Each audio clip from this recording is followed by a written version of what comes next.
Hello there, and welcome to the Sleepless Scientist, a quiet place in the long stretch of night where your thoughts are allowed to slow down, and curiosity can soften into something gentle and calm. Tonight, our journey drifts into a story that has been whispered for more than a century. A story that asks a question both simple and unsettling. What if time is not just something that happens to us, but something we can move through, the way we move through space? Before you settle in completely, if these calm explorations have been a comfort to you, you're always welcome to like this video or subscribe. Only if it feels right, and when you're ready you might leave a comment sharing where in the world you're listening from and what time it is for you right now. It's a small ritual, but a comforting one, knowing that so many quiet minds gather across different hours of the night. Now, as you get comfortable, perhaps dim the lights or let a steady background sound fill the room. We'll begin our slow journey into The Time Machine by H.G. Wells. This is not a lesson, and it's not a proof. It's a story told in the calm after dinner, in a warm room, by someone who claims to have seen what lies far beyond our present moment. And if your thoughts wander as we go, that's perfectly fine. Time itself has a way of wandering too. We'll still be here, gently unfolding the story. It begins, not with flashing lights or roaring engines, but with an ordinary evening. A small group of people have gathered in a comfortable room, the kind of room where chairs are arranged just close enough for conversation, where the air still carries the warmth of dinner and the quiet satisfaction of familiarity. There is a sense of routine here, of minds that are used to discussing ideas without expecting to be truly disturbed by them. The narrator, whose name we never quite need to know, is among the guests. He describes the setting calmly, almost casually, as if nothing remarkable is about to happen. This is important, because the story does not announce itself as extraordinary at first. It eases its way in, the same way a late-night conversation drifts from polite topics into something deeper, before anyone quite notices the shift. At the centre of the gathering is the time traveller. He's not introduced as a magician or a prophet, but as a thinker, a man known for bold ideas and confident explanations. When he speaks, he does so without urgency. There is no drama in his voice, only a quiet certainty, the kind that can be more unsettling than excitement. He begins to talk about time. Most people, he suggests, treat time as something simple and obvious. We imagine it as a straight line, always moving forward, carrying us along whether we like it or not. We remember yesterday, we plan for tomorrow, and we stand, briefly, in what we call the present. It feels natural, unquestionable. But the time traveller invites his listeners to pause and look again. He asks them to think about space first. Length, width, height. These are easy to picture. A line becomes a square becomes a cube. We can move forward and backward, left and right, up and down. Now, he says, imagine that time is another direction, just as real, just as measurable, even if we're not used to moving along it freely. He does not speak in equations or symbols. Instead, he uses images, a shadow on a wall, a flat drawing trying to understand a solid object, a book that exists all at once, even though we can only read one page at a time. The guests listen politely. Some nod, others smile in a way that suggests amusement rather than agreement.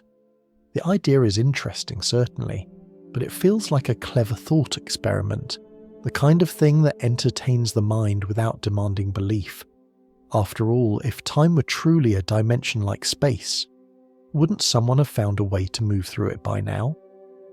The time traveller seems to sense their hesitation. He does not argue louder or faster. Instead, he leans into the calm of the room, letting the idea settle. He suggests that our inability to move through time may not be proof that it cannot be done, but simply evidence of how limited our tools have been. Just as humans once believed flight was impossible, not because the sky rejected us, but because we lacked the means to rise into it. There is something quietly unsettling in this suggestion. It implies that our understanding of reality is incomplete, not because reality is mysterious, but because we are still learning how to look at it. The narrator notices this shift in atmosphere.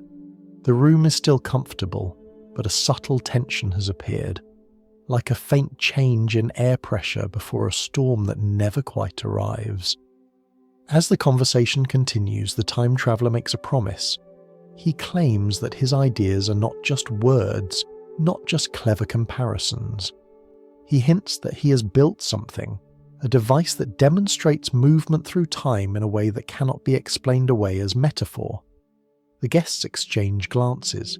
Skepticism sharpens, but curiosity grows alongside it. This is where the danger of the idea truly appears. If the time traveller is wrong, then this is an entertaining evening, nothing more. But if he is right, then the world is far less stable than anyone in the room has assumed. Time would no longer be a background flow, gently carrying humanity forward.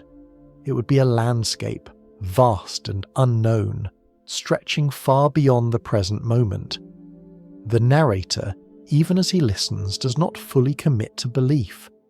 He records the conversation carefully, aware that memory can soften edges and rearrange details. This is not a sworn testimony or a scientific report. It is a story remembered, filtered through one mind, shaped by time itself, and that uncertainty lingers quietly even here at the beginning. As the evening draws on, the time traveller prepares to show them something small, something that will either confirm their doubts or deepen their unease. The room remains warm, the chairs unchanged, the night outside indifferent. Yet something has already shifted. A simple gathering has become the threshold to a much larger question, one that does not demand immediate answers, only attention. And so, without any rush, without any announcement that a great journey is about to begin, the idea settles in the listener's mind. Time may not be what it seems, and once that thought takes hold, it becomes difficult to let go. The conversation does not rush forward. It drifts, as conversations often do when people feel comfortable enough to linger with an idea instead of immediately judging it. The time traveller remains seated, his voice steady, as if he understands that the notion he has introduced needs room to breathe. He does not demand agreement. He simply invites his listeners to imagine. He begins by returning gently to something familiar. Space. Not the distant stars or vast emptiness, but the simple space of a room. Length, width, height. 3 directions we rarely think about because they feel so natural. We move through them without effort. We stretch out our arms, we stand up, we walk across the floor. No one finds this strange. Yet, he suggests, these dimensions were not always obvious to human understanding. They had to be learned, named, and visualized. From there, he asks his listeners to picture something flatter, a line drawn on paper. To that line, the idea of up and down does not exist. Now imagine a square, then imagine a cube. Each step adds a new direction, one that feels impossible until it suddenly becomes clear. His voice never sharpens. He lets these images stack softly, one upon another, like layers of thin glass. Then he turns back to time. We experience it, he says, but we do not move through it freely. We're carried along it. We remember what lies behind us. We anticipate what lies ahead, and we call the brief moment in between now. It feels fixed, unquestionable. But what if this is only habit? What if time is not fundamentally different from space, but simply a direction we have not learned to navigate? To make this less abstract, he offers another image. Think of a book resting on a table, every page exists at once. The beginning, the middle, the ending are all there, bound together. But the reader can only experience one page at a time, turning them in sequence. To the reader, the story unfolds moment by moment. To the book itself, the entire story simply is.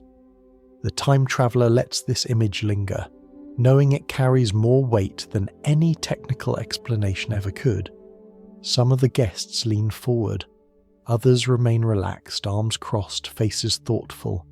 No one interrupts.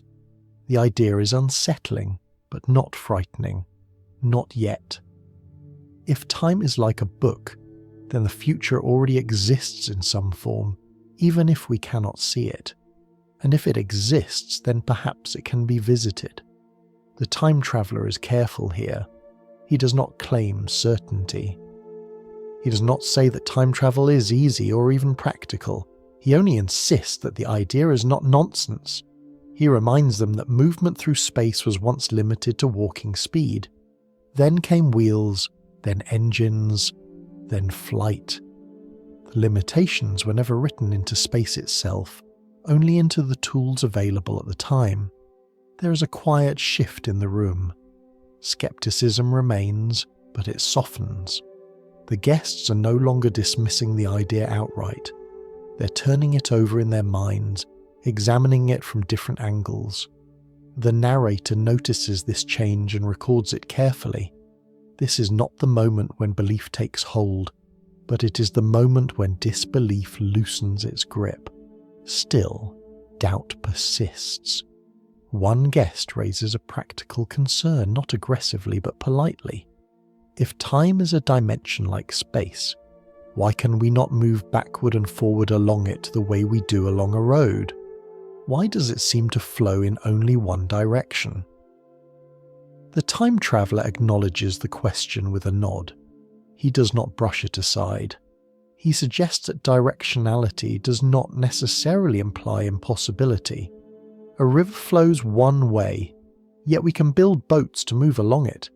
A strong wind pushes against us, yet we can lean into it and walk forward. Time may have its own current, its own resistance, but that does not mean it cannot be navigated. It may simply require a device that understands the structure of time the way a ship understands water. Again, he avoids numbers, avoids measurements, avoids anything that would harden the idea into something brittle. He speaks instead of resistance, of currents, of gentle pressure, images the mind can accept without strain. The narrator becomes increasingly aware that this discussion is not about winning an argument. It is about shifting perspective. The time traveller is not trying to convince his friends that he is right. He is trying to show them that their certainty about time may be misplaced, and that in itself is a quiet disruption. As the discussion deepens, another subtle idea emerges. If time is a dimension, then movement through it may not grant control. Just as walking through an unfamiliar city does not guarantee safety or understanding, moving through time could expose the traveller to environments shaped by forces far beyond human intention. This is not framed as a warning, but as an observation, a calm one. The guests begin to sense that the idea of time travel, if real, would not be a power fantasy. It would not be about fixing mistakes or mastering destiny. It would be closer to exploration, stepping into places that exist without regard for the visitor's comfort. The room grows quieter as this realization settles. By now, the warmth of the evening has taken on a different quality. The familiar setting remains, but the mental landscape has expanded. The present moment feels less solid than it did before, as if it rests on something deeper and less certain. The narrator feels this too, though he cannot quite put it into words. The time traveller pauses. He does not push further. He seems to understand that the idea has reached its natural limit for the moment. The guests have been given enough to unsettle their assumptions without overwhelming them. The conversation drifts briefly, touching lighter topics. but the earlier images linger in the background like a half-remembered dream. Time as space, a book already written, a river with a hidden current. These ideas do not demand immediate belief, but they refuse to disappear. They settle quietly into the mind, where they will continue to unfold long after the evening ends. And somewhere in that quiet settling, the listener begins to sense that the real journey has already begun, even though no machine has yet been revealed. The conversation, having stretched and softened the mind, returns gently to the centre of the room. The time traveller senses that the ideas have settled as far as they can on words alone. He does not raise his voice or announce a climax. Instead, he stands, almost casually, as though remembering something he meant to show earlier, and walks toward a small table nearby. What he places before the guests is unimpressive at first glance. A small object, delicate, metallic. It looks less like a grand invention and more like a careful toy, something assembled with patience rather than spectacle. The narrator notices the shift in posture around the room. People lean forward, not because they expect a miracle, but because curiosity has quietly overtaken politeness. The time traveller explains that this is a model, not the machine itself, but a demonstration of principle. He speaks softly, describing it as one might describe a clock or a compass, an object meant to show direction rather than destination. He emphasizes that it is not powered by anything dramatic. No noise, no heat, no visible force, just careful design. As he adjusts a small lever, he reminds them of the earlier discussion. If time is a dimension, then movement through it should be possible in theory, even if the means are unfamiliar. This model, he claims, is designed to move not across the table, but away from the present moment, forward or backward along time itself. The room is very quiet now. Even the skeptics are attentive. The narrator is aware of his own breathing, of the faint sounds that usually go unnoticed in such a space. The time traveller gives one final explanation, not technical, but intuitive. He speaks of balance, of alignment, of setting an object free to slide along a direction we cannot see. Then, without drama, he releases the lever. There is no flash, no sound, no vibration. The model simply disappears. One moment it is there, solid and real, reflecting the warm light of the room. The next, it is gone. Not fallen, not hidden. Gone. For a brief moment, no one speaks. The silence is not shock so much as disbelief searching for an explanation. Someone laughs softly, not out of amusement, but uncertainty. Another guest leans closer to the table as if proximity might reveal a trick. The narrator notes these reactions carefully. This is not the silence of awe. It is the silence of minds recalibrating. The time traveller does not celebrate. He does not smile. He simply waits, allowing the moment to settle. He explains that the model has not been destroyed. It has moved, not through space, but through time. He suggests that it now exists in a moment other than this one, inaccessible unless it returns. Skepticism resurfaces quickly as it always does. Suggestions are offered, a hidden mechanism, a trapdoor, a sleight of hand. The time traveller listens without interruption. He does not argue against these possibilities. He acknowledges that doubt is reasonable, even necessary. Extraordinary claims should not be accepted lightly. What matters, he implies, is not whether they believe him immediately, but whether they can no longer dismiss the idea entirely. The model's disappearance has done its work. It has cracked the certainty that time is untouchable. The narrator reflects on this later, noting how memory treats the event. The exact details blur. The position of the object, the angle of the lever, the precise moment of vanishing. This uncertainty becomes part of the story itself. Even if the event was real, it is now filtered through human recollection, shaped by expectation and doubt. The time traveller hints that the model may return, that its journey through time is not endless, but he does not promise when. He seems content to leave the room suspended between explanation and mystery. The guests begin to talk among themselves, voices low, measured. The evening resumes, but it's no longer the same evening that began with casual conversation. What has changed is not belief, but possibility. The idea of time as a fixed, unstoppable flow has been disturbed. Even those who suspect a trick cannot entirely restore their earlier certainty. The room feels slightly less anchored, as if the present moment has thinned. There's also an unspoken discomfort that begins to surface. If such movement is possible, then the future is not abstract. It is not a distant concept or a theoretical extension of the present. It is a place, already formed in some way, waiting to be arrived at. This realization carries weight, though no one articulates it aloud. The time traveller eventually brings the evening to a close without fanfare. He thanks his guests, dismisses the model demonstration as preliminary, and suggests that larger proof requires more time. The phrase carries a subtle double meaning, though it goes unremarked in the moment. As the guests depart, the narrator lingers. He senses that what he has witnessed will not resolve itself neatly in memory.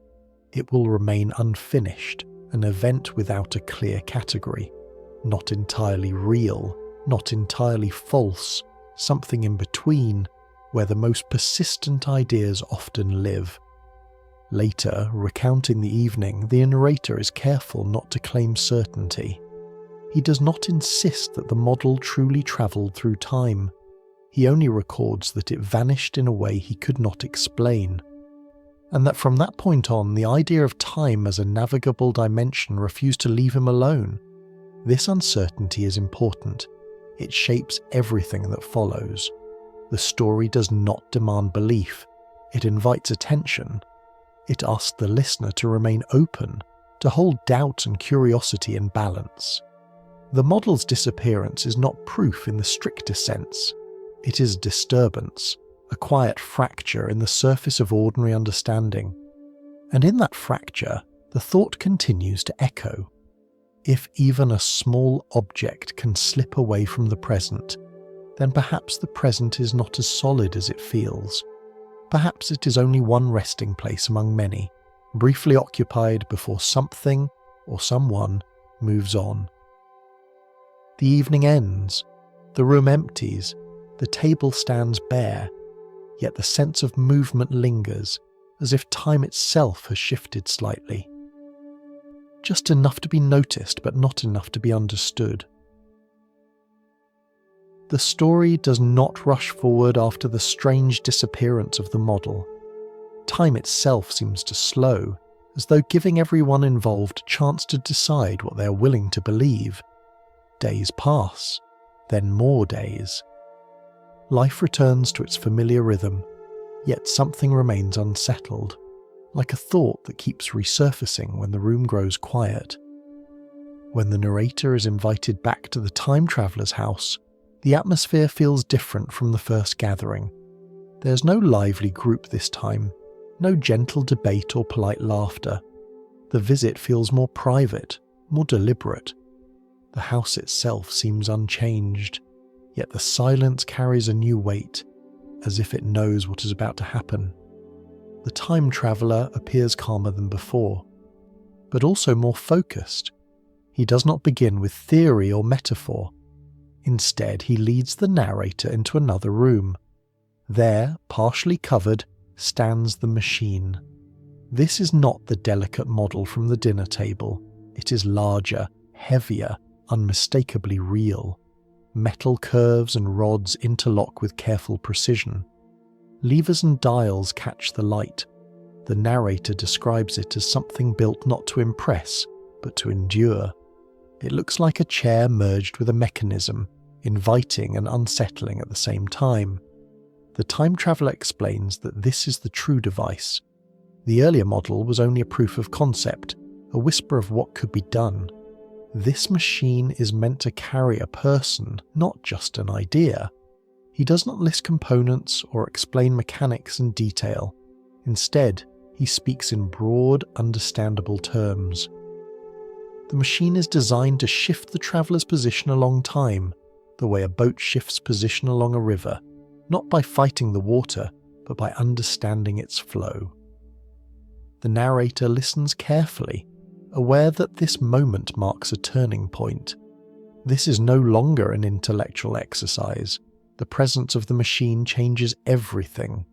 Ideas that once felt abstract now carry consequences. What stands out most is the time traveller's tone. He does not sound triumphant. There's no sense of conquest in his voice. Instead, there is a quiet acceptance, as though he understands that once this journey begins, there will be no guarantees. He speaks of risk without drama, acknowledging that the future is not shaped for visitors. It exists on its own terms. This framing is important. Time travel, as he presents it, is not a way to fix mistakes or gather glory. It is closer to exploration in the oldest sense, a willingness to step into the unknown without expecting the unknown to welcome you. As the narrator observes the machine, he becomes aware of his own conflicting reactions. Fascination pulls him closer, while caution urges distance. The chair looks solid enough, the controls understandable enough, yet the destination is completely undefined. To sit in that seat would be to surrender the comfort of the present moment. The time traveller addresses this hesitation gently. He does not ask the narrator to join him. He does not seek validation or companionship. This is a journey he intends to take alone. That choice too is telling. Whatever lies ahead is not meant to be witnessed by a crowd. Before preparing the machine, he speaks one last time about time itself. He reminds the narrator that movement through time does not mean command over it. Just as stepping onto a moving walkway carries you forward whether you wish it or not, stepping into the machine means accepting that events will unfold beyond your control. You may observe, you may react, but you cannot stop the flow. This idea softens the machine's presence. It is no longer a symbol of power. It becomes a vessel of vulnerability. The narrator notes how ordinary the moment feels despite its significance. There is no dramatic farewell, no ceremonial countdown. The time traveller checks the machine with the quiet focus of someone preparing for a long journey, not someone seeking attention. The simplicity of his movements makes the situation feel more real, not less. As the machine is readied, the narrator senses a subtle shift in his own perception of time. The present moment feels stretched, fragile. He becomes aware that once the time traveller activates the device, the familiar sequence of moments they share will end. Whatever happens next will not include him. This awareness brings a strange mixture of relief and loss.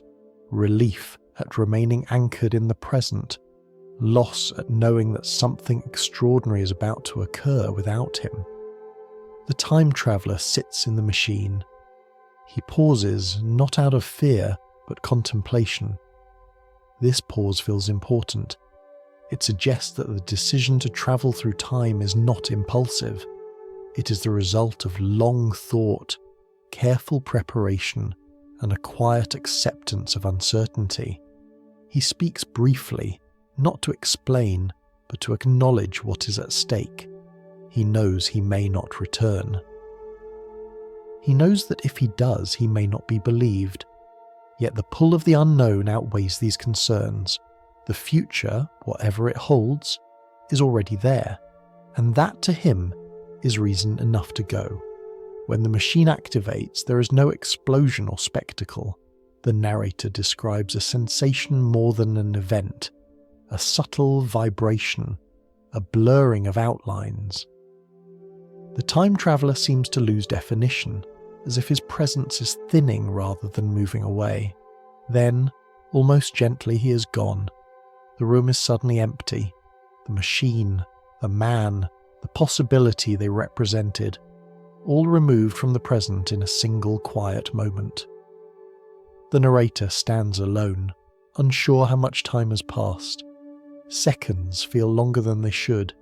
The air feels slightly altered, as though something essential has slipped out of alignment. In the aftermath, there is no immediate revelation, only absence. The choice has been made, the journey has begun. The present continues forward, indifferent and unchanged, while somewhere beyond it, a single human consciousness moves along a direction few have ever considered real.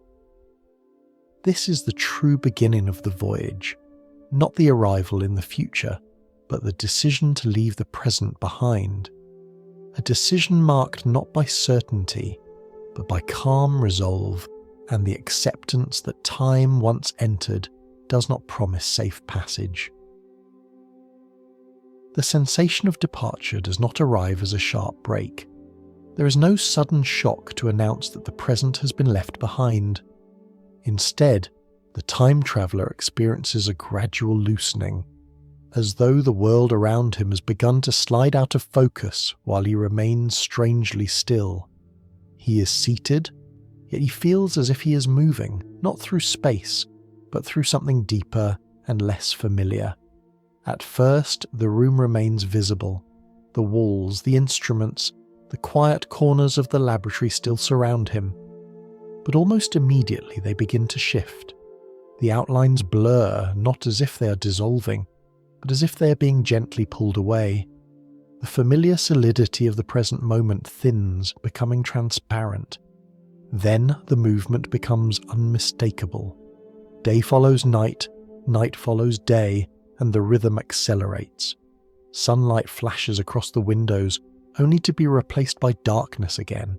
Over and over! Faster than any natural cycle should allow.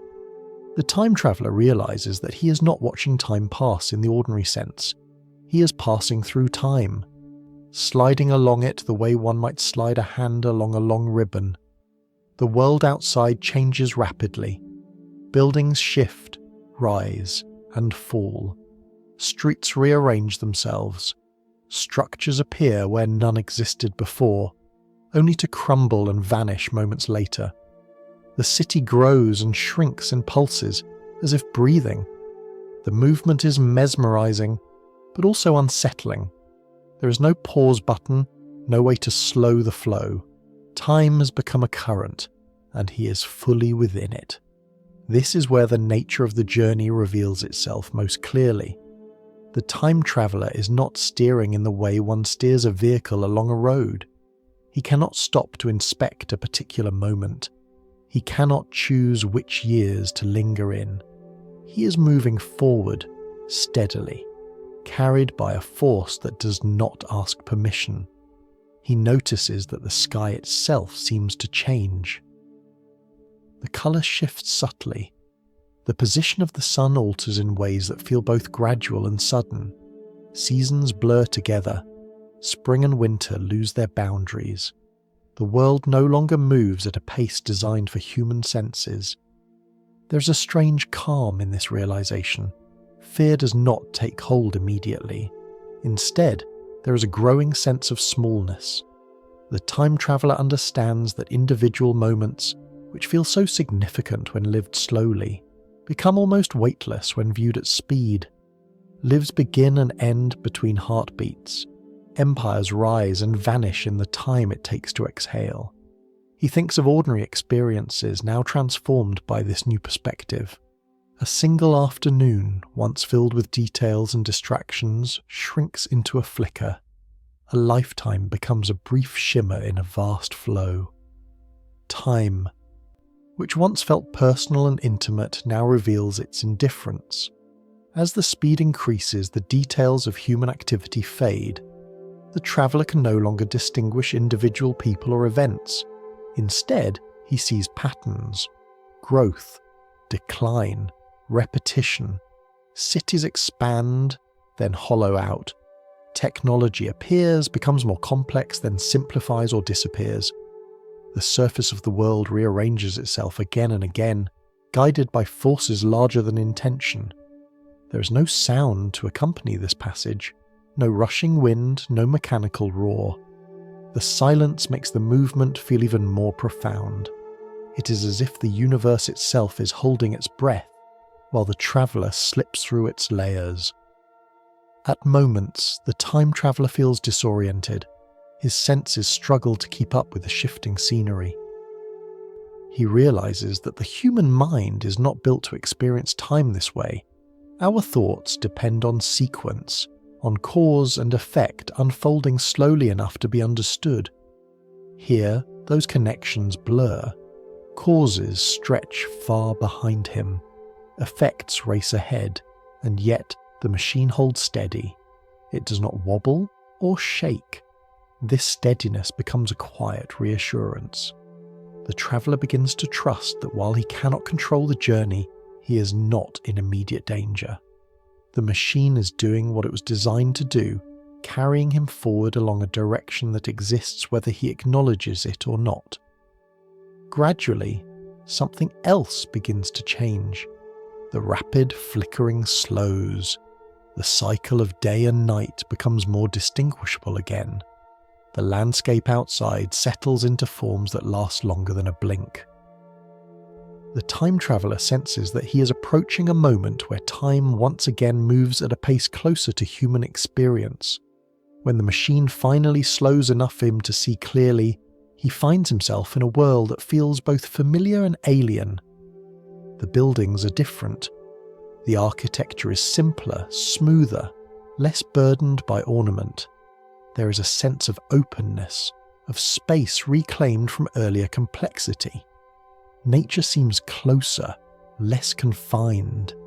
He brings the machine to a stop, not with a dramatic gesture, but with careful restraint. The movement ceases. Time resumes its usual rhythm. The present, or something like it, settles around him. The silence is striking. No engines, no crowds, no signs of urgency. The air feels warm and calm. The world does not rush to greet him. It simply exists. Only then does the full weight of the journey settle in. The time traveller understands that he has not travelled to a destination chosen for significance. He has arrived at a moment shaped by countless choices, accidents and adaptations, none of which were made with him in mind. This future was not waiting. It was simply there. He steps out of the machine carefully, aware that the ground beneath him represents an immense distance from the life he left behind. The grass, the light, the silence all feel real, yet distant, as if separated by more than years. In this moment, time no longer feels like an abstract idea. It feels like a vast landscape, stretching endlessly behind and ahead. And he, for the first time, feels like a visitor moving through it, rather than a resident carried along by its flow. The journey through time has stripped away the illusion of control. What remains is observation, humility, and a quiet readiness to face whatever this distant future chooses to reveal. When the motion finally settles, it does so quietly, as though time itself has decided to rest. The time traveller remains seated for a moment, letting his senses recalibrate. After the rushing blur of years and centuries, stillness feels almost unreal. The world around him does not announce its presence with noise or spectacle. It simply waits. He steps down from the machine and stands on solid ground. The air is warm and clean, carrying a softness that feels unfamiliar after the sharp edges of the present he left behind. Light spreads evenly across the landscape, without the harsh contrasts of shadow he remembers. It is not the brightness of noon, nor the gold of evening, but something balanced and calm, as if the sun itself has learnt restraint.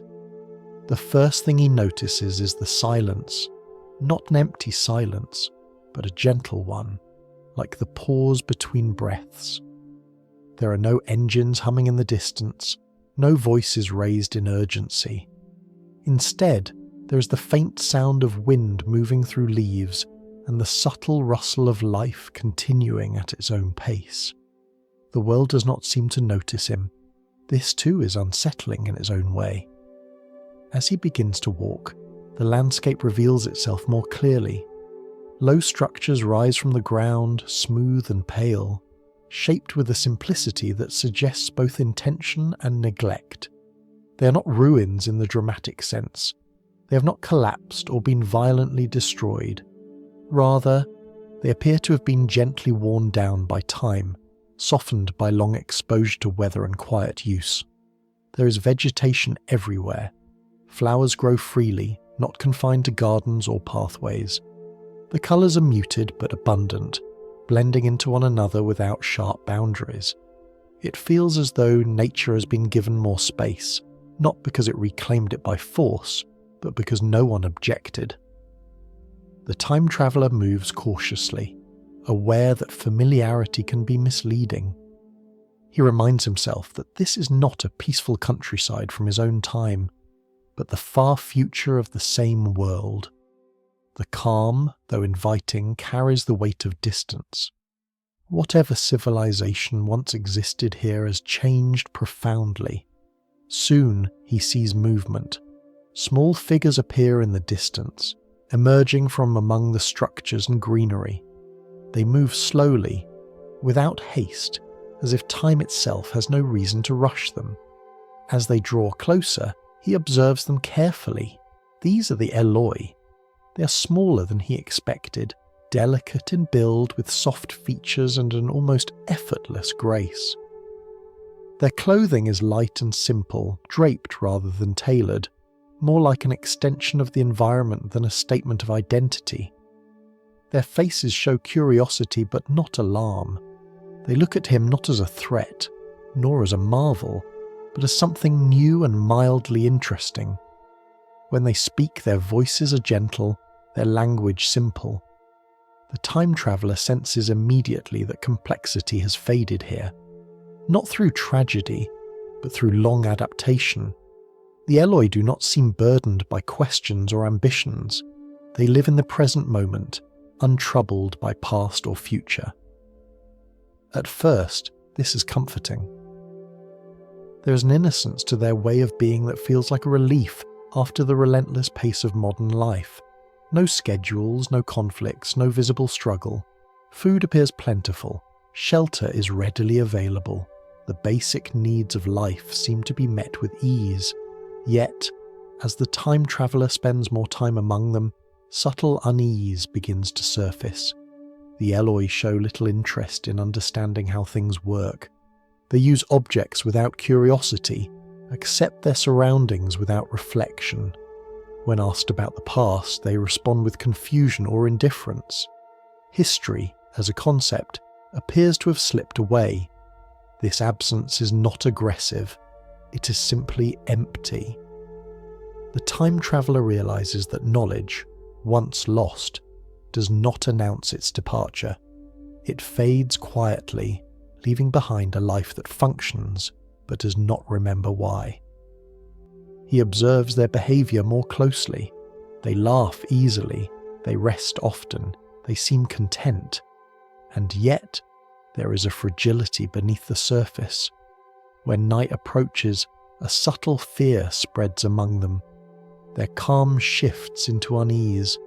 They avoid darkness, huddling together as the light fades. This reaction puzzles him. In a world without apparent danger, fear should have no place. And yet, it is there, woven into their behaviour like a half-forgotten instinct. Something in this gentle future has taught them to be wary of the dark, even if they no longer know why. The time traveller begins to understand that ease has a cost. Without challenges, without the need to struggle or adapt consciously, certain abilities wither. Curiosity dulls, memory fades, vigilance weakens. The Eloi are not unintelligent by nature. But they no longer need intelligence to survive. Their world does not demand it. This realization carries a quiet sadness. What he sees is not a utopia, but a kind of soft ending. Humanity has not destroyed itself here. It has simply drifted into comfort, shedding complexity along the way. As he walks among them, the time traveller feels both welcomed and isolated. He is surrounded by people, yet profoundly alone. His questions find no answers. His concerns feel out of place.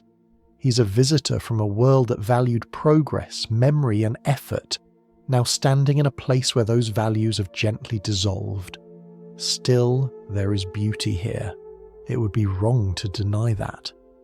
The Eloi's lives are free from the anxieties that plague earlier ages. They do not fear hunger. They do not compete. They exist in a state of quiet harmony with their environment. The question that begins to form in the time traveller's mind is not whether this future is good or bad, but whether something essential has been lost along the way. Progress has led to peace, but peace has led to forgetting, and forgetting has consequences that are not immediately visible. As night begins to fall and the Eloi retreat indoors, the time traveller remains outside for a moment, watching the sky deepen in colour. The world grows quieter still. In this gentle future, he senses that he has arrived not at the end of history, but at a pause, a resting place shaped by choices made long before his arrival. And in that pause, the calm is real, but it is not complete. Something waits beneath the surface, patient and unseen, ready to reveal itself when the light finally fades. As the days pass in this distant future, the time traveller begins to notice patterns that were easy to miss at first. Life among the Eloi flows gently, almost lazily, from one moment to the next. There is no visible schedule, no urgency that pulls them from rest to labour. They wake when they wake, eat when they are hungry, and wander through their world without a sense of destination. At first, this feels peaceful. Then it begins to feel incomplete. He watches them more closely now, not with suspicion, but with a quiet need to understand. The Eloi live surrounded by the remains of a civilization far more complex than their own. Large structures stand open and unattended. Tools lie unused, yet no one seems interested in repairing, improving, or even questioning them. When something breaks, it is simply abandoned, replaced by something else that already exists. This absence of effort is not the result of oppression or exhaustion. It is the result of forgetting. The Eloi no longer remember a time when survival required planning, cooperation, or invention. Their world provides for them without resistance, and so the skills that once shaped humanity have slowly slipped away. The time traveller tries to speak with them about the past. He gestures toward the buildings, the strange machines, the long-abandoned halls that hint at a deeper history. His questions are met with smiles, confusion, or polite disinterest. The past as a shared story no longer exists here. It has faded, not through catastrophe, but through neglect. This realization unsettles him more than ruins ever could. Destruction leaves scars that invite explanation.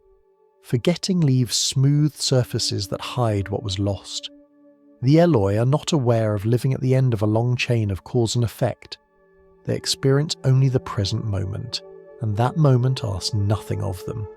He begins to understand that memory is not just a personal ability, but a social one. It must be practiced, shared, and renewed. Without effort, memory weakens. Stories go untold, skills go unused. Knowledge becomes unnecessary, and what is unnecessary eventually disappears. In the Eloi, he sees a humanity that has survived by letting go of struggle, letting go of ambition, letting go of complexity.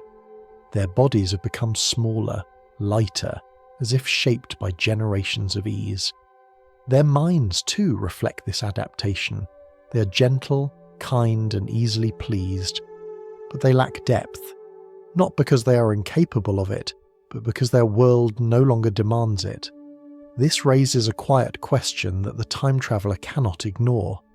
If a society removes every obstacle, every difficulty, every challenge, what happens to the qualities that once helped it grow? Intelligence, creativity, resilience.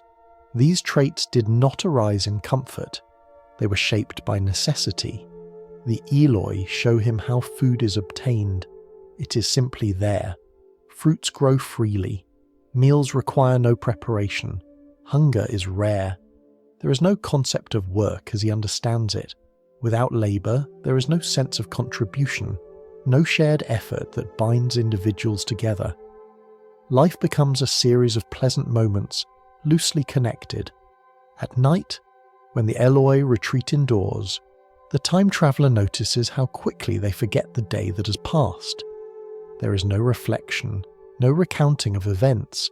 Each day begins fresh, unburdened by what came before.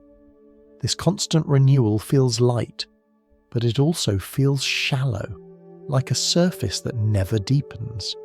And yet this is not a tragic existence in the way the time traveller might have expected. The Eloi do not suffer in obvious ways. They are not oppressed. They are not in pain. They simply are. This makes judgment difficult. It is easy to criticise a future that is harsh and cruel. It is much harder to critique one that is soft and content. Still, the fear of darkness remains. As evening approaches, a subtle tension spreads through the group. The Eloi gather closer together, their voices lower. They glance toward the shadows with unease. This fear seems instinctive, passed down without explanation. It is a reminder that forgetting is never complete. Some memories survive as feelings, stripped of context but heavy with emotion. The time traveller senses that this fear is connected to something deeper, something structural in this world. The Eloi may have forgotten labour, history and struggle, but their bodies remember danger. Their comfort has not erased all consequences, only delayed their understanding of them. As he sits among them, listening to their soft laughter fade into nervous silence, the time traveller reflects on his own time, on the constant push to improve, to produce, to remember. Those pressures feel exhausting at present.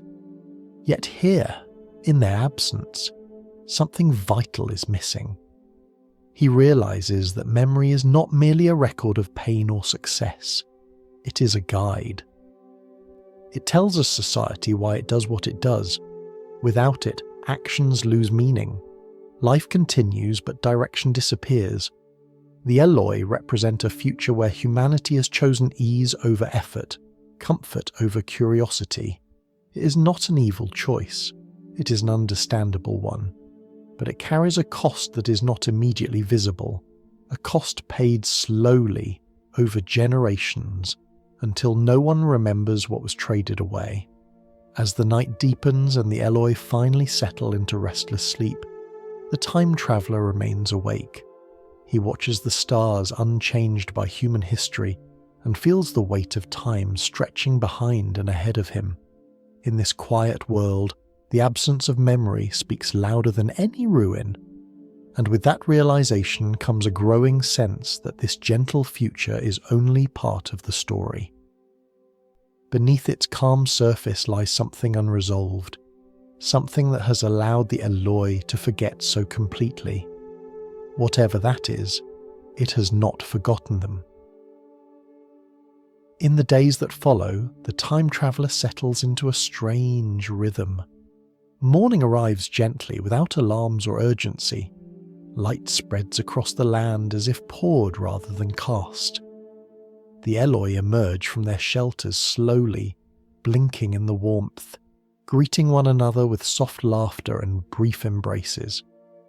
The scene feels safe, almost dreamlike, and for a moment he allows himself to relax into it. Yet the sense of safety never fully holds. It begins with small things, details that do not announce themselves as warnings, but refuse to disappear once noticed. Doors that are never closed, pathways that lead nowhere in particular. Vast halls that seem built for crowds, now echoing with only a few quiet footsteps. The world functions, but it does so loosely, as if the reasons behind its design have faded. The time traveller walks through one of the larger structures, drawn by curiosity more than purpose. Inside, the air is cool and still. The walls are smooth, shaped by hands long gone. He expects to find signs of use, traces of ongoing life, but there are none. No tools, no markings, no effort to maintain or modify the space. It stands as it has stood for generations, unchanged, unexamined. This too is unsettling. A living society normally leaves fingerprints everywhere, repairs, adjustments, signs of learning and adaptation. Here, the world appears frozen in a gentle equilibrium. Things exist as they are, not because they are ideal, but because no one feels compelled to change them. As he moves back into the open air, he notices the Eloi's attention drifting toward the sky. Clouds pass slowly overhead. Birds move without fear. Everything suggests peace. And yet, when shadows lengthen, a shift occurs. Conversations soften. Laughter fades more quickly. Bodies draw closer together. The approach of night brings with it a quiet tension that no one names. The Eloi do not explain this fear. When the time traveller asks about the darkness, they respond with vague gestures and uneasy expressions. There are no stories, no warnings passed down in words, only instinct. The kind of instinct that survives long after understanding has vanished. He begins to sense that this world's calm is not maintained by strength, but by avoidance. The Eloi move through daylight freely, but they retreat from the night as if it belongs to something else. Safety here is conditional. It depends on staying within certain boundaries, even if those boundaries are no longer consciously recognized. This realization changes the way he sees the landscape. The open fields now feel exposed. The shallow valleys seem less inviting. Even the gentle architecture takes on a different tone. It is not defensive. It is not protective. It is vulnerable. He reflects on how safety functions in his own time. It is rarely absolute. It is created through effort, through systems designed to anticipate danger and respond to it. In this future, those systems appear to be gone. What remains is a habit of retreat, a learned response passed down without explanation. As night falls, the time traveller stays awake, watching.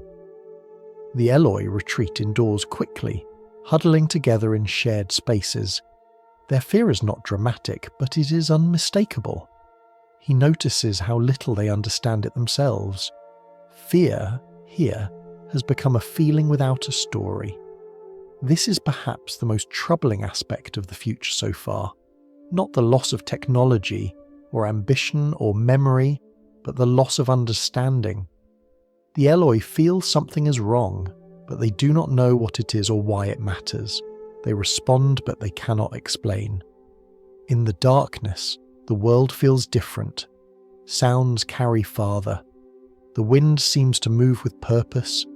The time traveller becomes aware of his own vulnerability. Without the protections of his own time, without knowledge of local dangers, he is as exposed as the Eloi, perhaps more so. He begins to suspect that the peace of this world is not the result of harmony, but of separation, that whatever threatens the Eloi has been pushed out of sight, not eliminated. Comfort, he realizes, often depends on distance. Problems do not disappear, they move elsewhere. This thought lingers as he watches the shadows deepen. The stars appear steady and indifferent.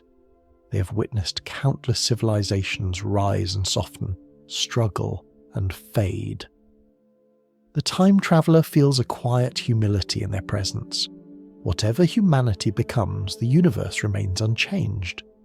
As he listens to the night, he becomes attuned to faint sounds he cannot immediately identify. A subtle movement beneath the surface of stillness, not loud enough to alarm but persistent enough to register. The Eloi sleep fitfully, stirring at these noises without waking fully. In this moment, the time traveller understands that safety is not merely the absence of visible danger, it is the presence of awareness, preparation, and memory. Remove those, and what remains is a fragile calm, easily disturbed. The gentle future he has arrived in is not a paradise, it is a pause, a temporary balance sustained by habits no one remembers forming. It feels stable only because its deeper tensions have been hidden, buried beneath comfort and time. As dawn approaches, the fear recedes. The Eloi awaken, relieved but unaware of what they have survived. The cycle continues. Daylight restores the illusion of peace, and night quietly erodes it again. The time traveller greets the morning with mixed feelings. He has seen enough to know that this world is not what it seems, yet he lacks the knowledge to understand it fully. The surface offers calm. Beneath it something waits, patient and persistent. And as he watches the Eloi greet the day with carefree smiles, he senses that the truth of this future will not be found in the light, but in the places they refuse to look. It is during one of the quieter afternoons that the time traveller first notices her properly. Until then, the Eloi have blended together in his mind, not as individuals but as a gentle collective. Their faces are friendly but fleeting, their interactions light and interchangeable. This too is part of what unsettles him. In his own time, identity is shaped through roles, struggles, and stories. Here, individuality feels softer, less defined. Weena stands out not because she is extraordinary, but because she hesitates. He sees her near the edge of a shallow river, its surface catching the light in slow, rippling patterns. The Eloi move easily across the stones, laughing as they go, but Weena lingers behind. Her footing slips, and for a brief moment the calm of the scene fractures. The time traveller reacts without thinking. He steps forward, steadying her, helping her back onto solid ground. The moment passes quickly. No one else seems alarmed, yet something has changed. Weena looks at him differently now, not with awe, not with fear, but with recognition. A small bond forms in that instant, quiet and unspoken. The time traveller feels it immediately, and it surprises him.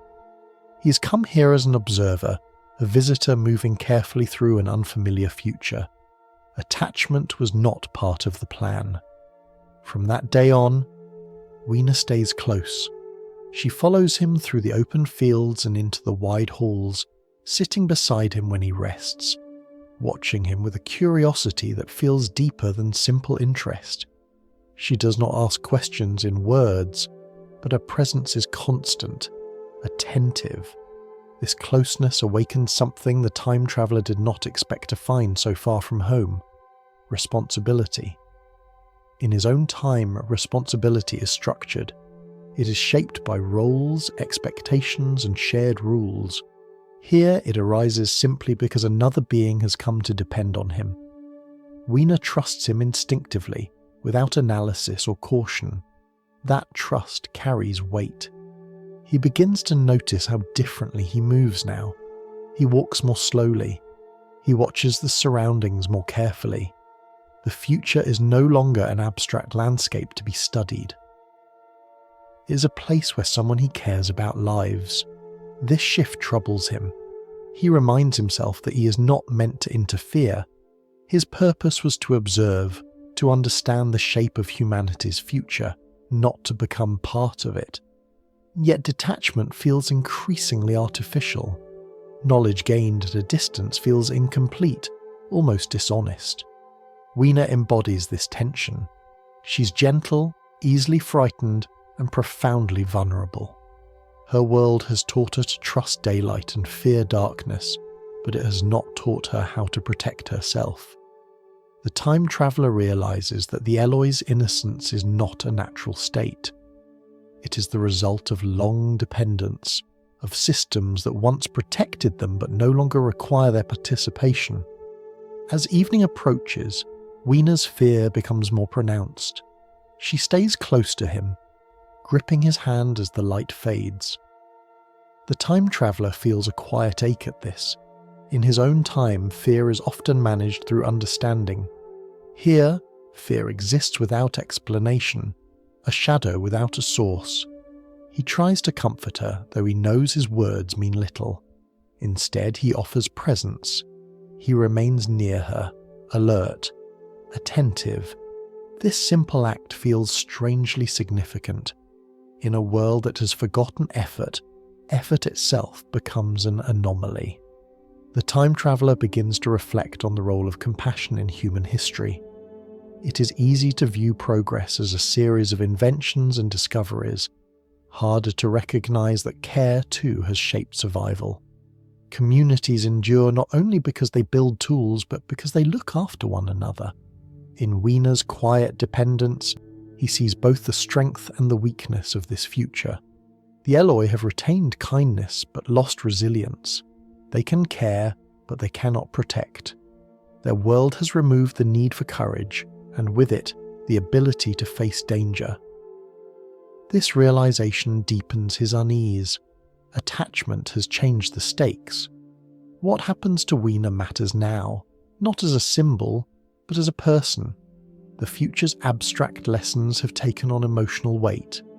As they move through the landscape together, the time traveller becomes more aware of the hidden risks.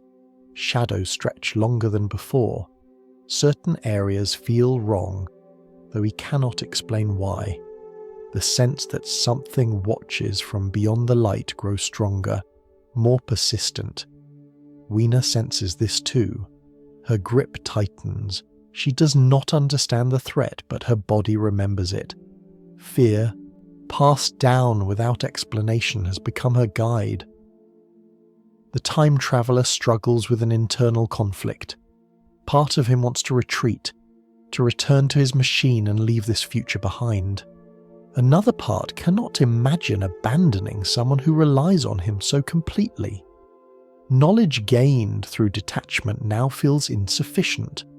Understanding demands involvement, and involvement carries consequences. He realizes that compassion is not neutral. It alters outcomes. It draws lines where none existed before. By caring for Weena, he has stepped out of the role of observer and into the flow of this world's fragile balance. As night falls once more, he stays awake, keeping watch. Weena sleeps nearby, restless but trusting. The silence feels heavier now, charged with possibility. Whatever lies beneath this world's calm surface feels closer, more immediate. In this moment, the time traveller understands that the most profound discoveries are not always about structure or destiny. Sometimes they emerge from simple human connection, a hand held, a presence maintained, a choice to care even when caring complicates everything. The future he has come to study is no longer distant, it is personal. And with that shift comes both clarity and risk. Compassion has opened a door that cannot easily be closed. The calm of the Eloi's world begins to feel thinner now, like a surface stretched too smoothly across something deeper and unresolved. The time traveller moves through the open spaces with a quieter attention than before, his steps slow, his gaze lingers. He has learned that what matters here does not announce itself loudly. It starts with the ground. He notices circular openings scattered across the landscape, wide enough for a person to descend, their edges worn smooth by long use. Wells. That is what they appear to be. Not holes torn by collapse or erosion, but deliberate structures, placed with intention. Some are hidden among flowers. Others sit openly in the fields, unguarded, as if no one expects them to be questioned. The Eloi pass by these openings without interest. They do not look down. They do not linger. When the time traveller gestures toward one, asking what lies beneath, they respond with vague expressions and quickly guide him away, their unease clear but unspoken. The wells are part of their world, but not part of their understanding. Curiosity pulls him closer. He peers into the darkness of one opening. The light falls away quickly, swallowed by depth. A faint sound drifts upward, almost too subtle to notice at first. A rhythmic hum, not the sound of wind, but something steadier, more deliberate. Machinery. This discovery unsettles him more than any ruin. Machines imply maintenance. Maintenance implies labour. Labour implies intention. Yet the Eloi live as if effort has vanished from the world entirely. The contradiction presses against his thoughts. As he explores further, he finds other signs. Large doors embedded in hillsides. Metal surfaces worn smooth by contact, not neglect. Structures that feel less like remnants of a forgotten past and more like entrances still in use. The world above ground is gentle and idle, but beneath it something continues to work.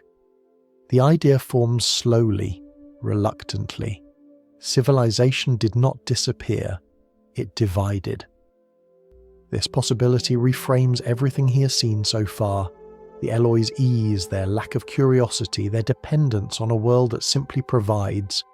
These are not random outcomes. They may be the result of a long separation, a gradual sorting of humanity into distinct paths shaped by environment and necessity.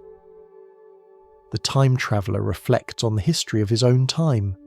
He remembers the growing divide between those who work with their hands and those who live from the labour of others.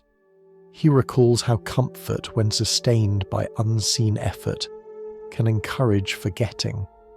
Over generations, that forgetting can become complete. Here, in this distant future, the division appears to have hardened into something biological, not just social. The surface world belongs to the Eloi. Beneath it, another world persists, unseen and unacknowledged. The hum from below continues, steady and patient. It does not sound hurried or aggressive. It sounds functional, as if the world beneath the ground has a purpose that does not require explanation or attention. The time traveller senses the weight of this realization. The Eloi's fear of darkness begins to make sense. Darkness leads downward. Darkness connects to a place they do not understand but instinctively avoid. Their fear is not of night itself, but of what night allows to move unseen. As evening approaches, he notices how the wells seem to change character. In daylight they appear harmless, even decorative, surrounded by flowers and open air. At dusk, their shadows lengthen. Their depths feel closer, more present.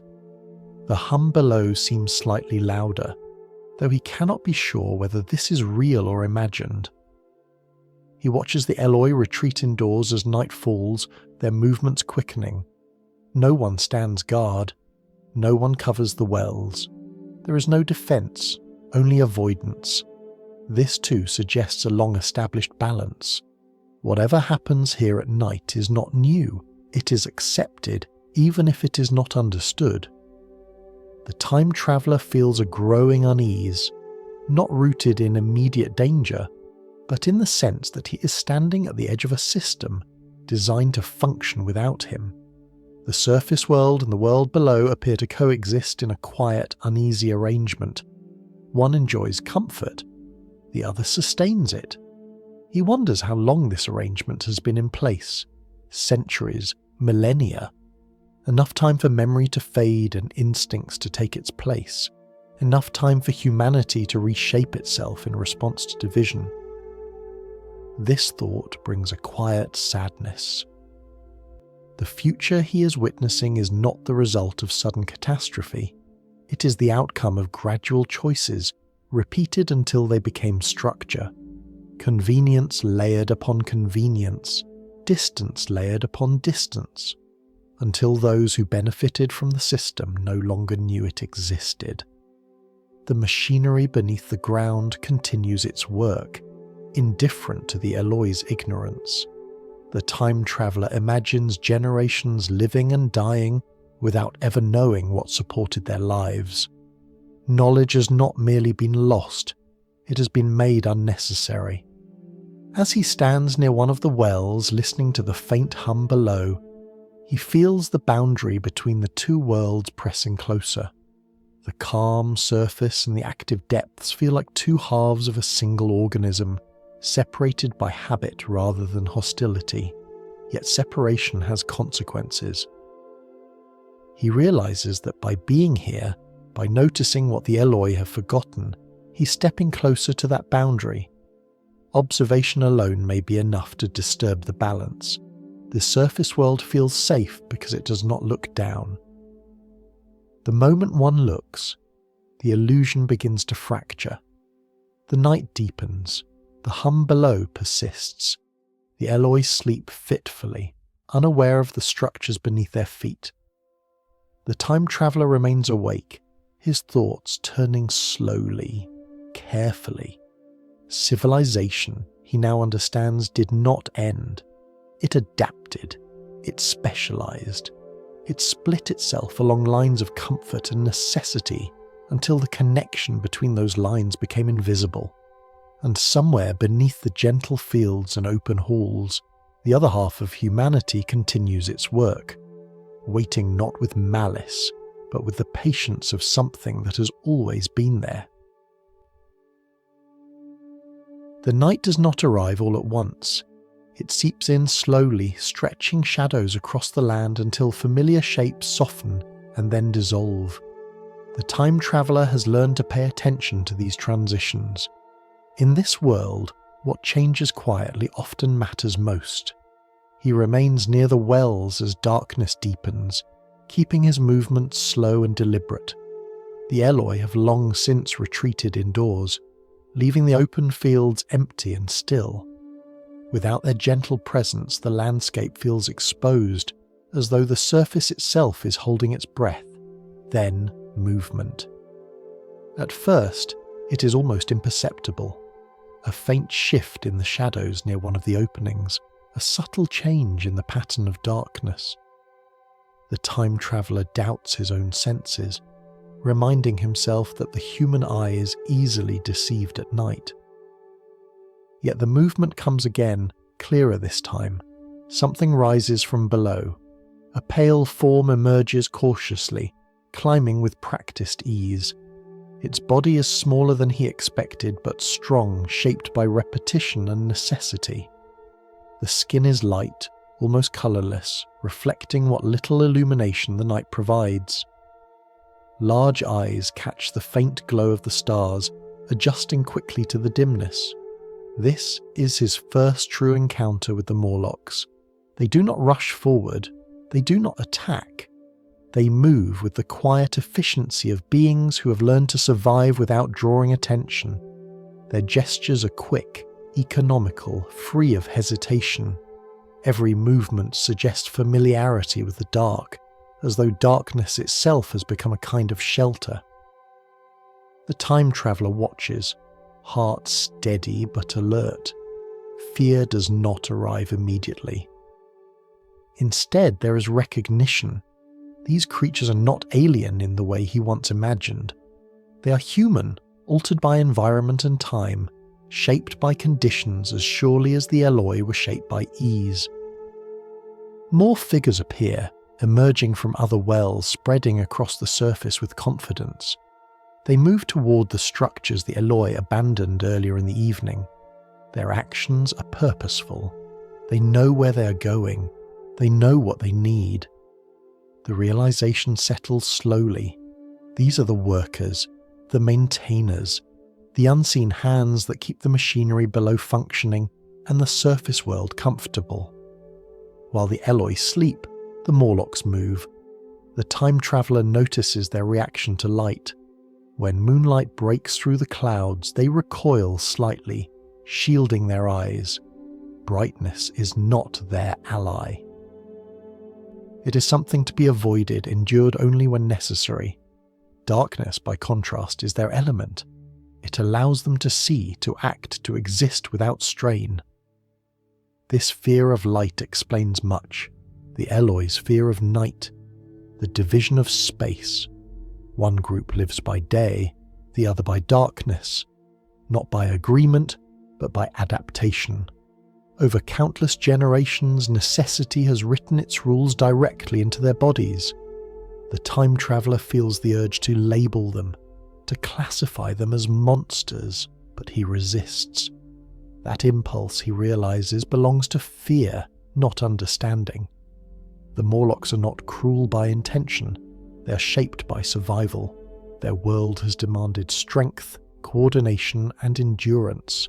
Their morality has adapted accordingly. When survival is all that remains, morality changes shape. In his own time, morality is often discussed as a set of ideals. Here, it is practical. It answers only one question: what must be done to continue? The Morlocks do not debate their actions. They do not question the system they inhabit. They function within it, efficiently and without reflection. This does not make them innocent, but it does make them comprehensible. The time traveller watches as they gather resources, tending to unseen tasks with practiced ease. He senses that their work is not optional. The machinery below must be fed, maintained, adjusted. Without it, the delicate balance of this world would collapse. The Eloi's comfort depends entirely on labour they neither see nor understand. The separation between the two groups feels complete now, not just physical, but mental. The Eloi have forgotten the Morlocks, except as a nameless fear of darkness. The Morlocks, in turn, seem aware of the Eloi only as part of the system they sustain. There is no hatred visible in their movements, only function. The time traveller becomes aware of his own position. He stands outside this division, belonging to neither world. His presence here feels disruptive, not because he intends harm, but because he sees what has been carefully hidden by time and habit. As the Morlocks move closer, he feels a tightening in his chest, not panic, but caution. He understands now that the surface world's peace is conditional. It exists because another world accepts the burden of maintenance and survival. This arrangement has held for so long that it feels natural to those who benefit from it. The Morlocks glance in his direction. Their eyes linger for a moment longer than comfort allows. They are aware of him, curious perhaps, wary. He realizes that to them, he is the unfamiliar element, an anomaly moving in a space that does not belong to him. He steps back, choosing distance over confrontation. Observation has limits. Understanding does not require proximity. The night has revealed enough. As he retreats, the sounds of the Morlock's activity continue behind him. Soft footfalls, low murmurs, the steady rhythm of work carried out without recognition. It is not a scene of violence. It is a scene of quiet inevitability. The time traveller returns to the shelter where the Eloi sleep, his mind heavy with the weight of what he has seen. The future he imagined as gentle and simple has revealed its other half, comfort above, necessity below. Light and darkness, locked in a cycle neither fully understands. As dawn approaches, the Morlocks withdraw. They slip back into the wells, disappearing into the depths as silently as they arrived. By morning, there will be no trace of their presence, only the continued functioning of the world. The Eloi will wake, refreshed and unknowing. The surface will glow with harmless beauty once more, and beneath it all, the machinery will continue to hum. The time traveller lies awake, staring into the dim light, knowing that the future he's arrived in is not a peaceful end, but a carefully balanced division, a civilization that did not vanish, but fractured, a humanity that adapted by separating itself into comfort and survival. And now that he has seen both sides, he understands that this balance is fragile. The moment it is questioned, the calm surface may no longer hold. The discovery of the Morlocks does not bring clarity. It brings unease. Knowledge once gained does not always comfort. Sometimes it simply widens the space in which fear can grow. The time traveller feels this acutely as he moves through the surface world the following day, his thoughts drifting again and again toward what lies beneath his feet. In daylight, the Eloi's world resumes its gentle rhythm. Laughter returns. Fear dissolves into sunlight. The wells are once again harmless shapes in the landscape, no more threatening than a patch of shadow beneath a tree. Yet the time traveller cannot unsee what he has seen. Awareness has changed the terrain. He decides cautiously to learn more. Curiosity draws him back toward the wells, this time with intention. He does not approach as a careless observer. He prepares himself mentally, aware that understanding the deeper structure of this world may require leaving the surface entirely. The Eloi watch him with unease, sensing his purpose even if they cannot name it. They gesture for him to stay away, their fear surfacing in small, anxious movements. He hesitates, then continues. The descent begins slowly. The opening narrows as he moves downward, the daylight thinning above him. The temperature drops, sounds change. The open quiet of the surface gives way to a contained stillness, punctuated by distant echoes. Each step carries him farther from the world that feels safe and into one that resists comprehension. Darkness gathers quickly. It is not the absence of light he fears, but the loss of orientation. Above ground, the world was readable. Structures had form, movement had context. Here, those cues dissolve. His mind reaches instinctively for explanation, for patterns it can recognize, but finds little to hold on to. This is where panic begins to stir. The time traveller realizes that his intelligence, so useful in his own time, offers little help here. He cannot reason his way out of uncertainty when the environment itself refuses to be understood. The Morlocks move with ease in this space, but he does not share their adaptation. Knowledge without context becomes weight rather than tool. He hears movement around him, soft, quick sounds, footsteps that seem to circle rather than approach. His heart quickens. He tries to steady his breathing, reminding himself that fear sharpens perception, but can also distort it. Still, the darkness presses in, close and intimate. In this moment, science fails him, not because it is wrong, but because it is incomplete. Scientific understanding depends on visibility, on measurable patterns, on repeatable conditions.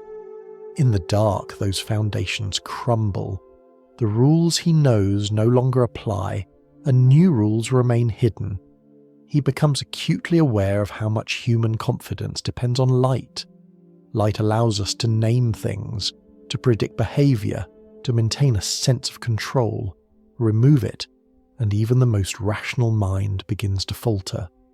The time traveller stumbles, catching himself just in time. His thoughts scatter. He feels the creeping edge of panic, the kind that narrows attention and accelerates breath. This is not fear of a specific threat. It is fear of not knowing where danger might come from. The Morlocks, unseen, are everywhere and nowhere.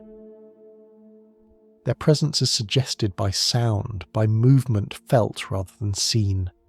He senses that they are aware of him, tracking his progress with a confidence born of familiarity. To them, the darkness is not an obstacle. It is an advantage. This realization deepens his fear.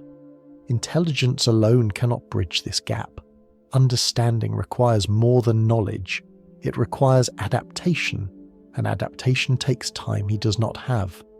He retreats instinctively, turning back toward the faint glow above. But even this proves difficult.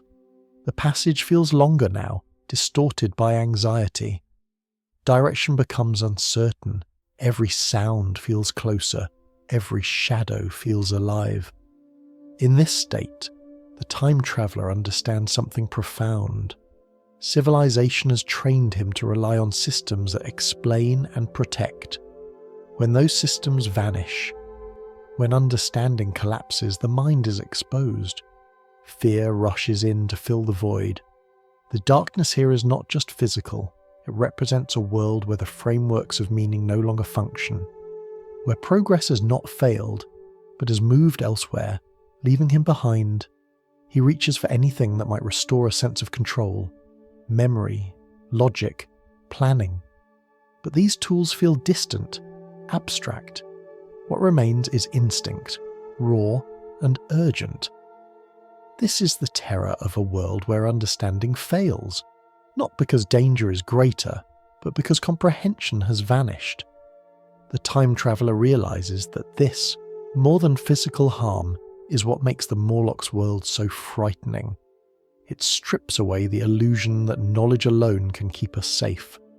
At last he finds his way back to the surface. Light floods his vision, harsh and overwhelming. He collapses briefly, his body responding before his mind can catch up. The Eloi gather around him, their concern genuine but shallow, lacking the context to grasp what he's experienced. He does not try to explain. Words feel inadequate.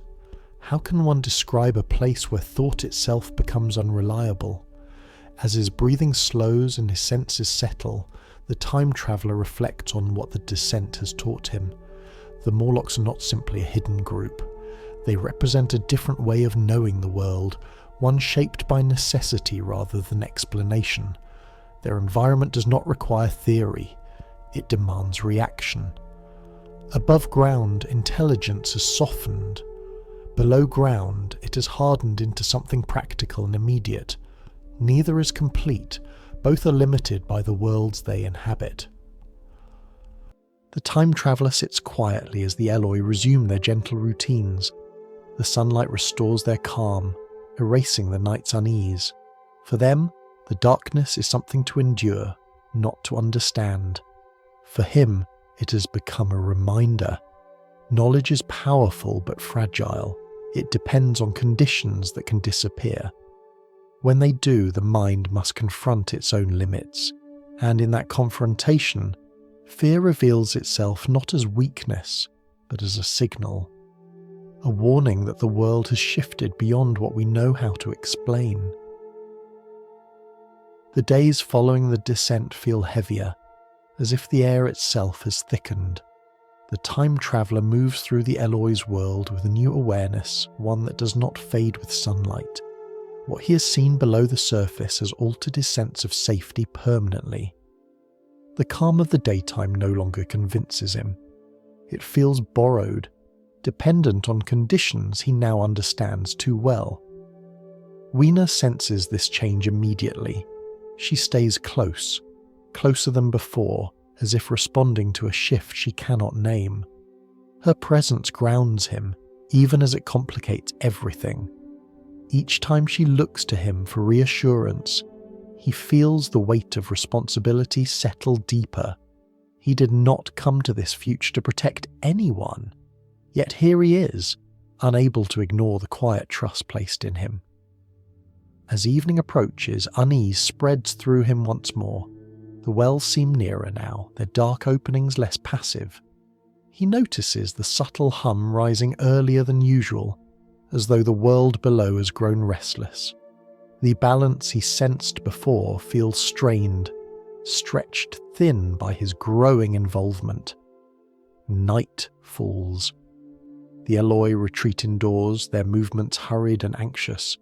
Weena clings to him, her fear more pronounced than before.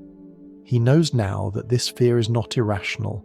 It is inherited knowledge without words, a warning passed down through instinct rather than memory. The sounds begin soon after. Soft at first, then clearer. Movement in the darkness. The Morlocks are rising. This time the time traveller does not merely observe. Weena is with him. Detachment is no longer possible. Panic flares, sharp and immediate. He searches for something, anything, that might give them an advantage. His mind turns to the simplest of human tools, fire. He gathers what he can, dry branches, fragments of material left unattended by the Eloi. The act feels almost ancient, a return to one of humanity's earliest defences. When the flame finally catches, it brings with it a fragile sense of control. Light pushes back the darkness, reshaping the night around them. The Morlocks react instantly.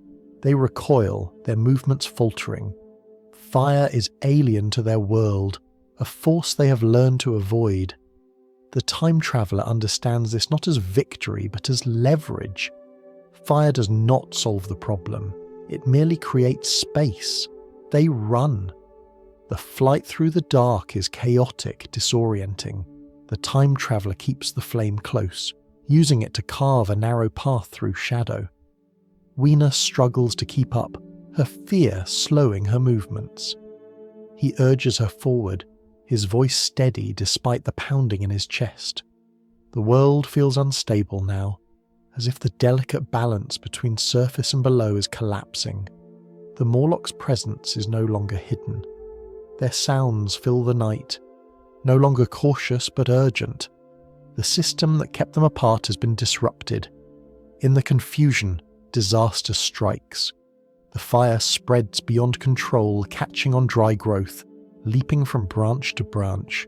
Light flares brightly, illuminating the landscape in harsh contrast. What was once gentle and soft becomes sharp and chaotic. The Eloi's world, so carefully sheltered from danger, is suddenly exposed to it. The time traveller realises too late that intervention always carries risk. Tools meant for protection can become instruments of destruction. Fire does not distinguish between defence and harm. It consumes indiscriminately. Amid the chaos, Weena stumbles. The time traveller turns back instinctively, searching for her in the glare and smoke. Panic tightens his chest. He calls her name, his voice breaking through the noise. For a moment he catches sight of her, small and frightened against the brightness. Then she is gone.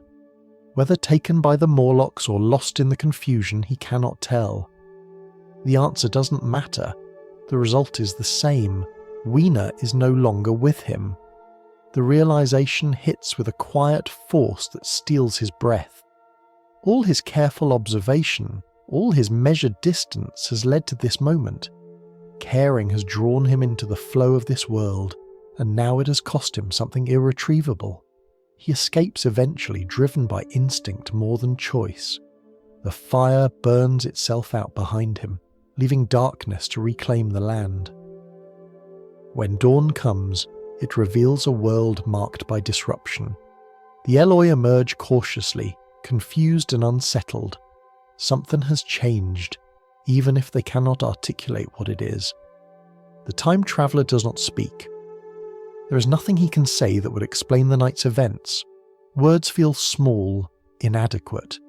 He carries the weight of Weena's absence silently, a reminder that involvement, however well-intentioned, reshapes outcomes. In the quiet aftermath, exhaustion settles over him. Not just physical, but emotional. The future he has entered no longer feels like a place to study. It feels hostile, not because of malice, but because it operates on rules he cannot fully navigate. He reflects on the cost of compassion. Caring creates connection. Connection creates vulnerability. In his own time, these truths are often softened by systems and shared understanding. Here, they stand exposed.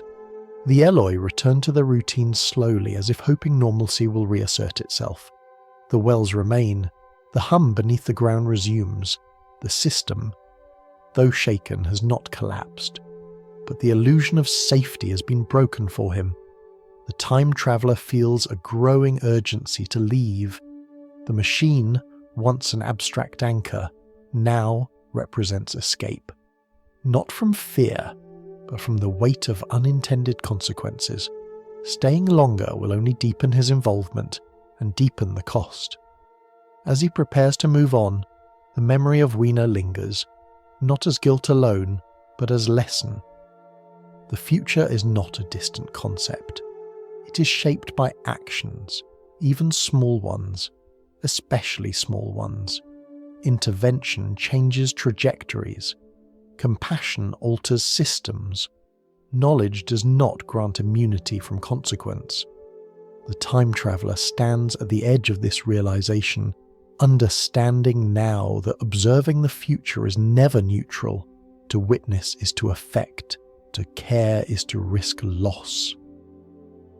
And as the world settles once more into its uneasy balance, he turns away, carrying with him the quiet, enduring cost of having cared at all.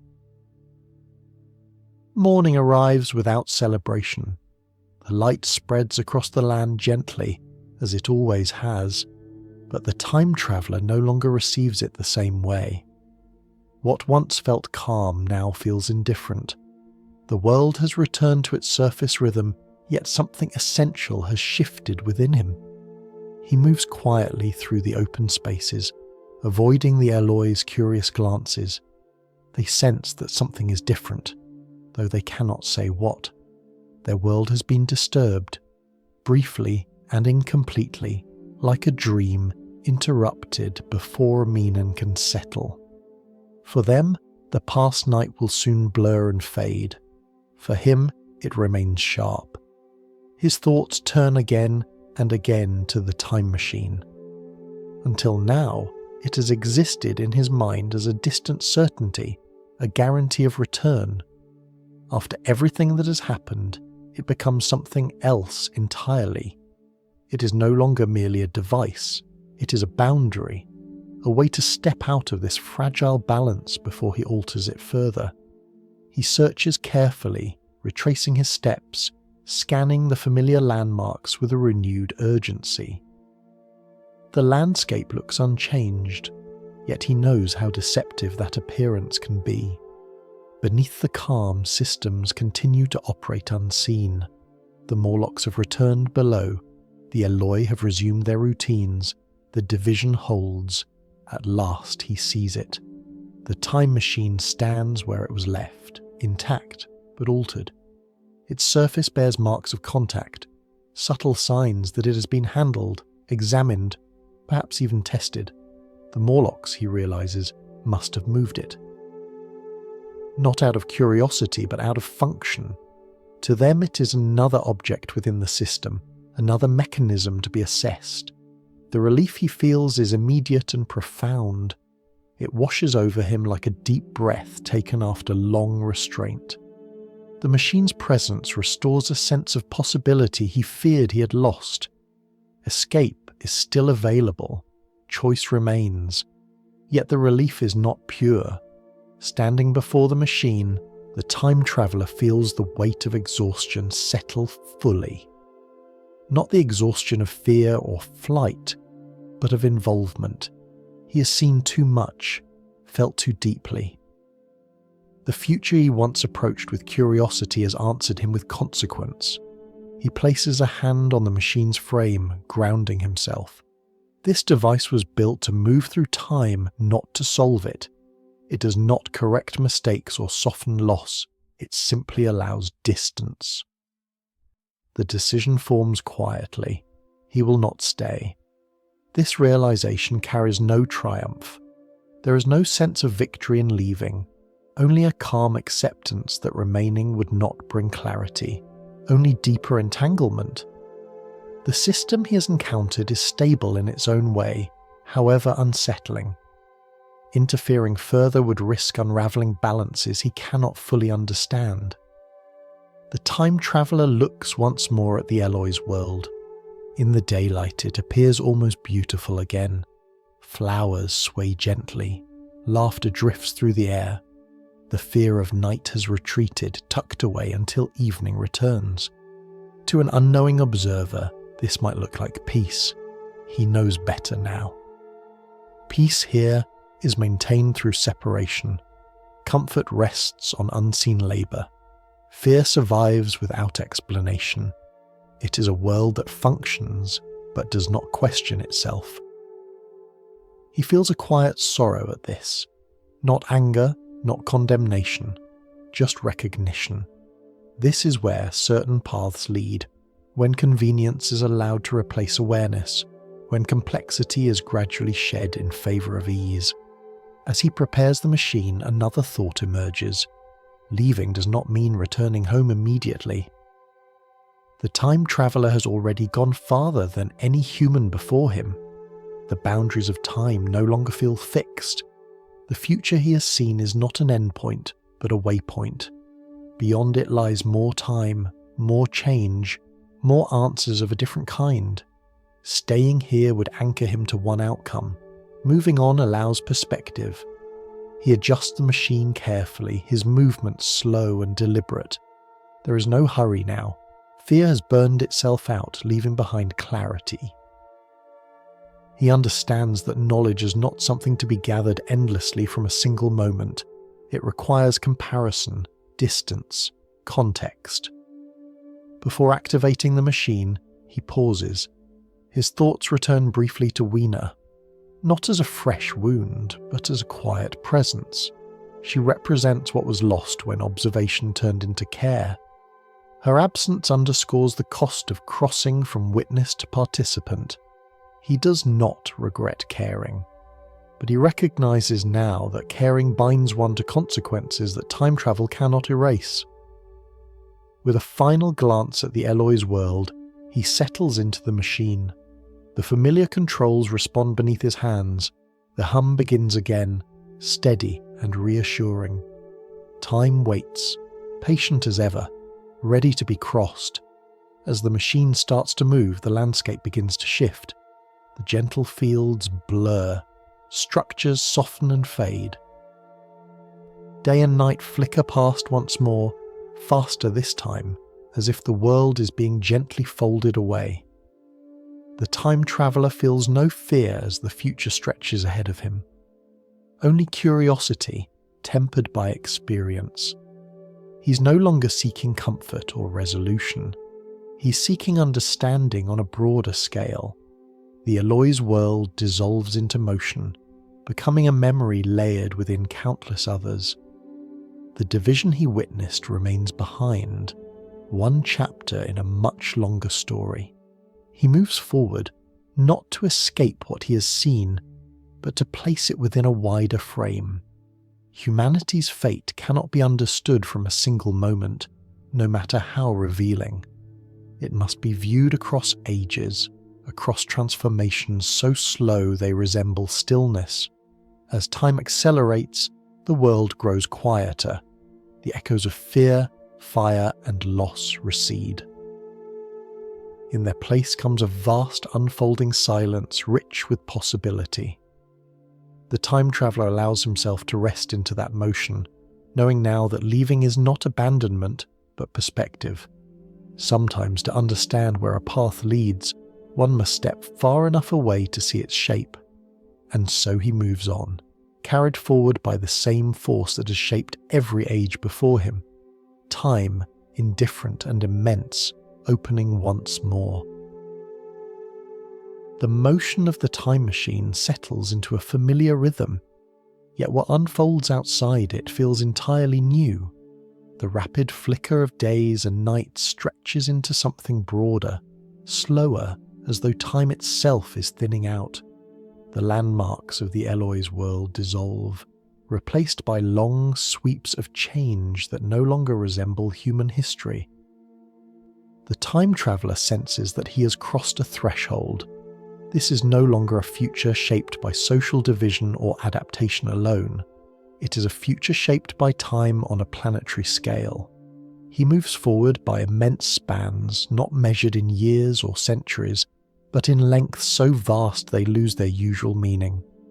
It feels less like travelling through time and more like watching the Earth breathe, slowly and deeply, over ages that dwarf individual lives.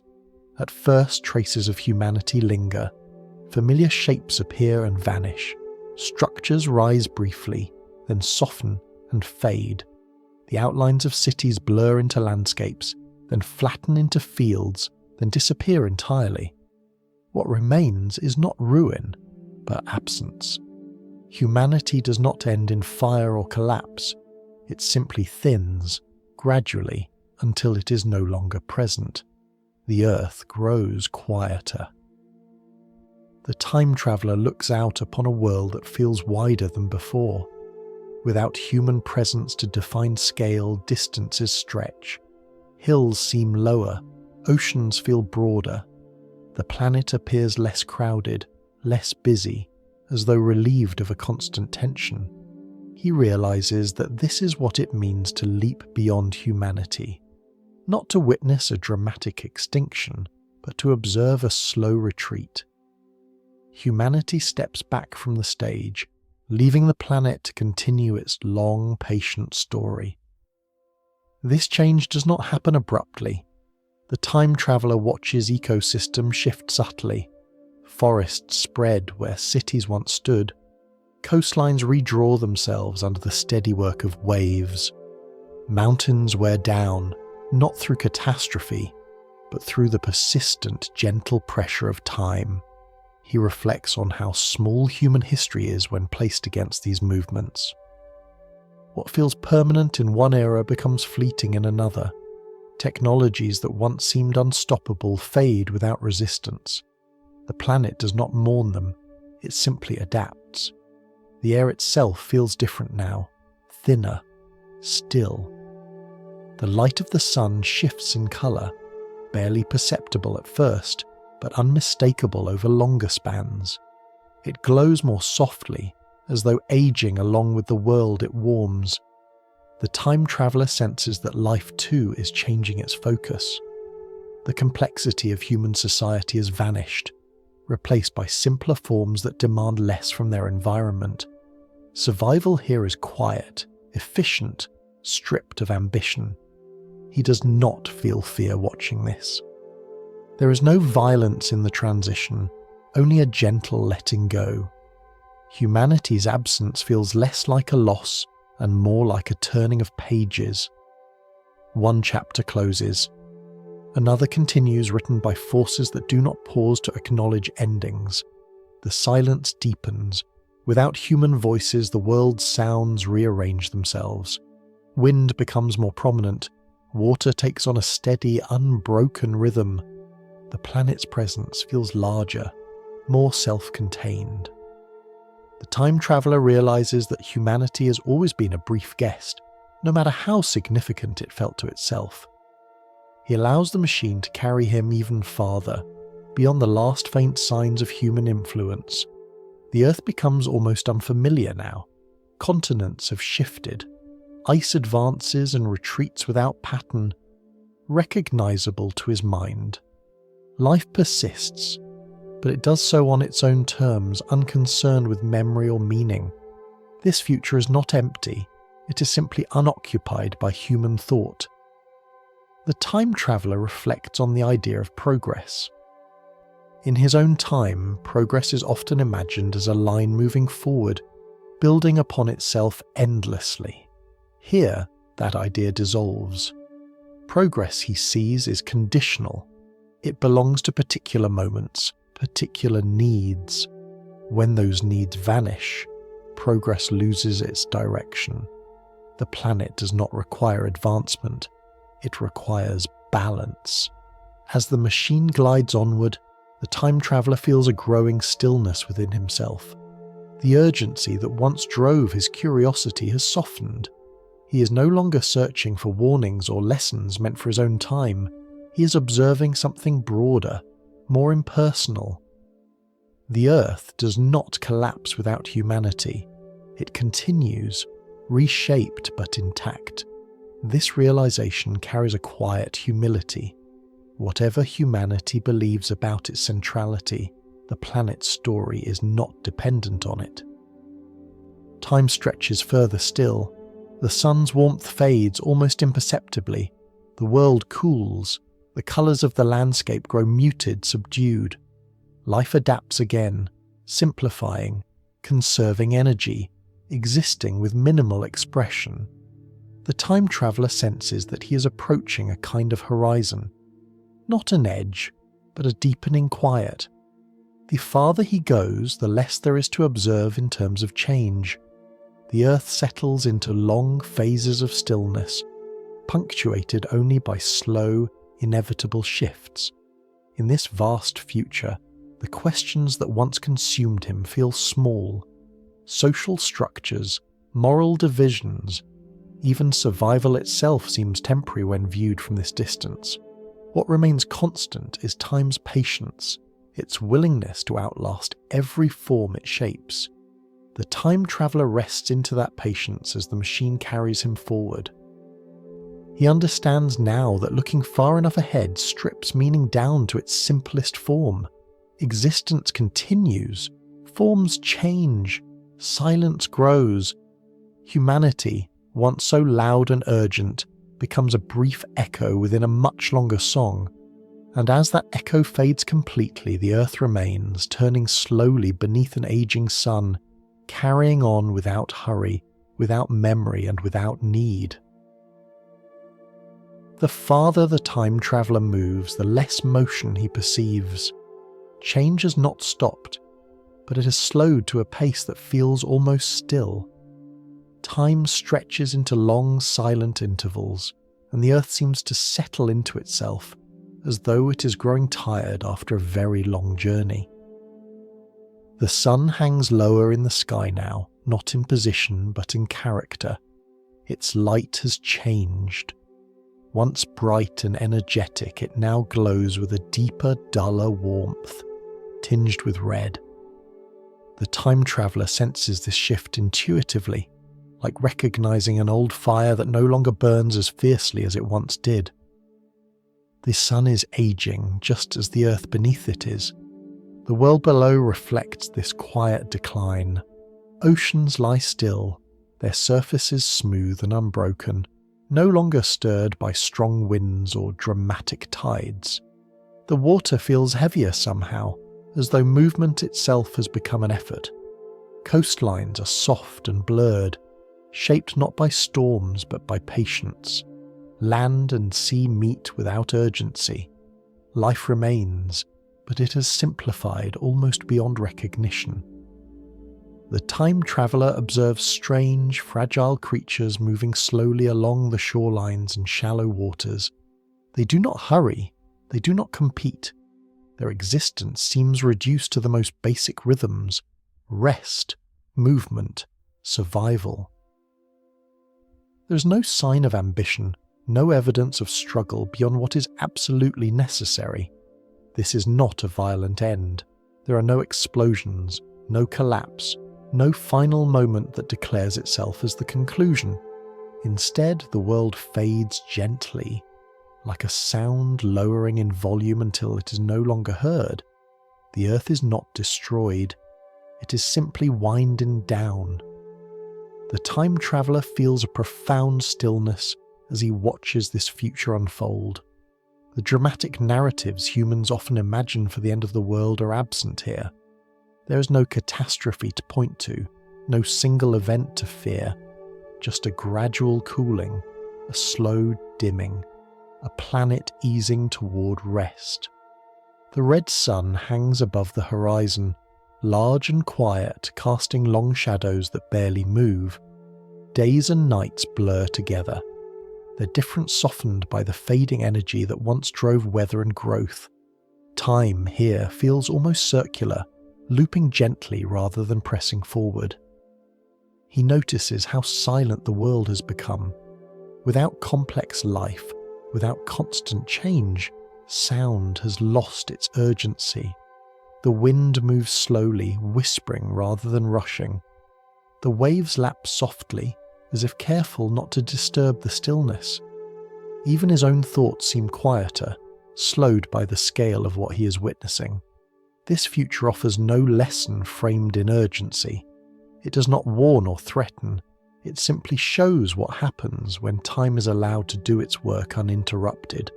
Stars age, planets cool, Life adapts, simplifies, and eventually becomes sparse. The time traveller reflects on how different this vision is from the fears of his own era. People imagine endings as sudden and dramatic because those are the stories that hold attention. But the universe, he now understands, prefers patience.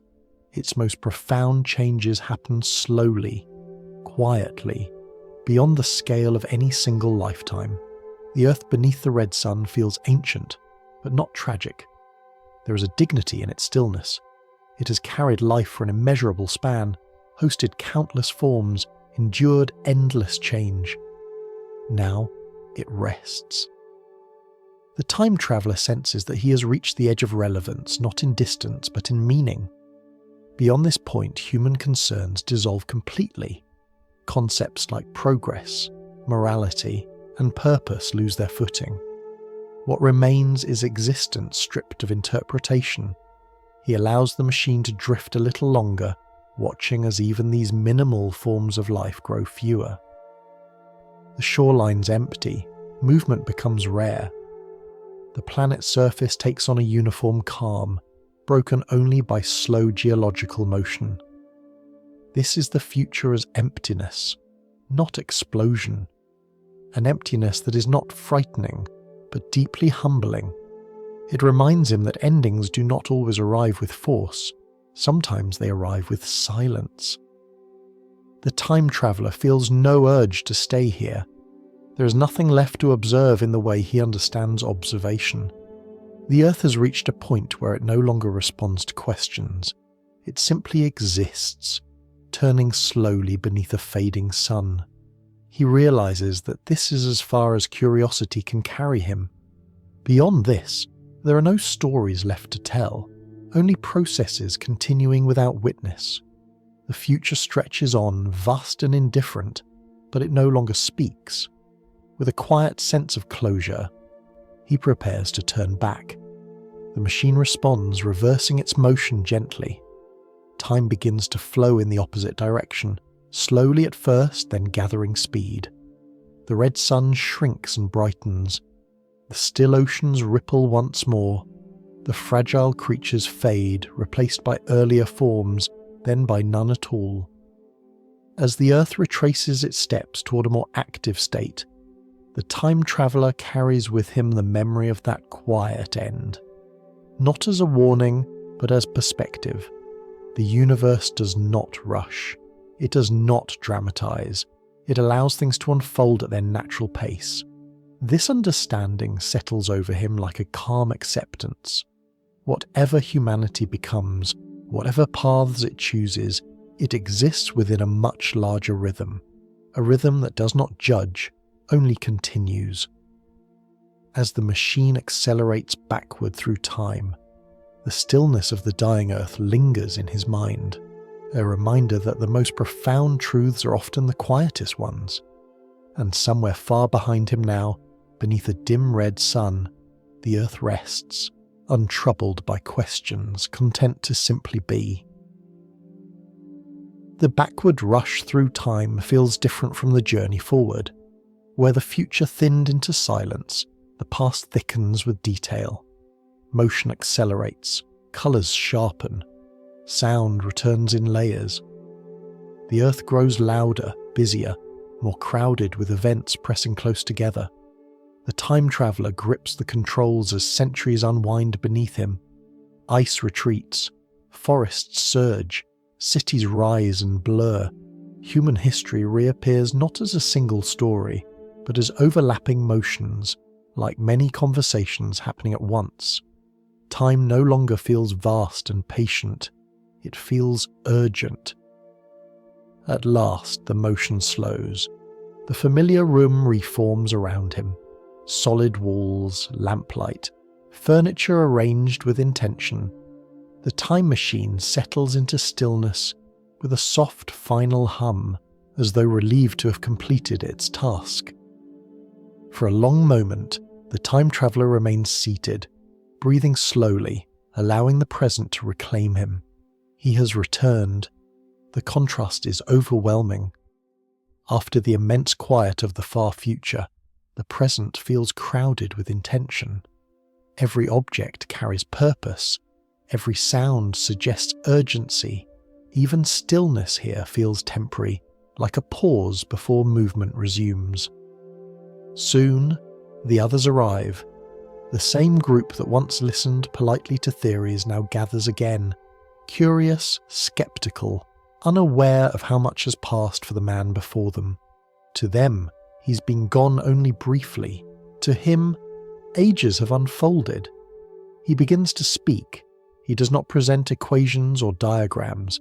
He does not attempt to explain time as a structure or dimension in technical terms. Instead, he tells a story.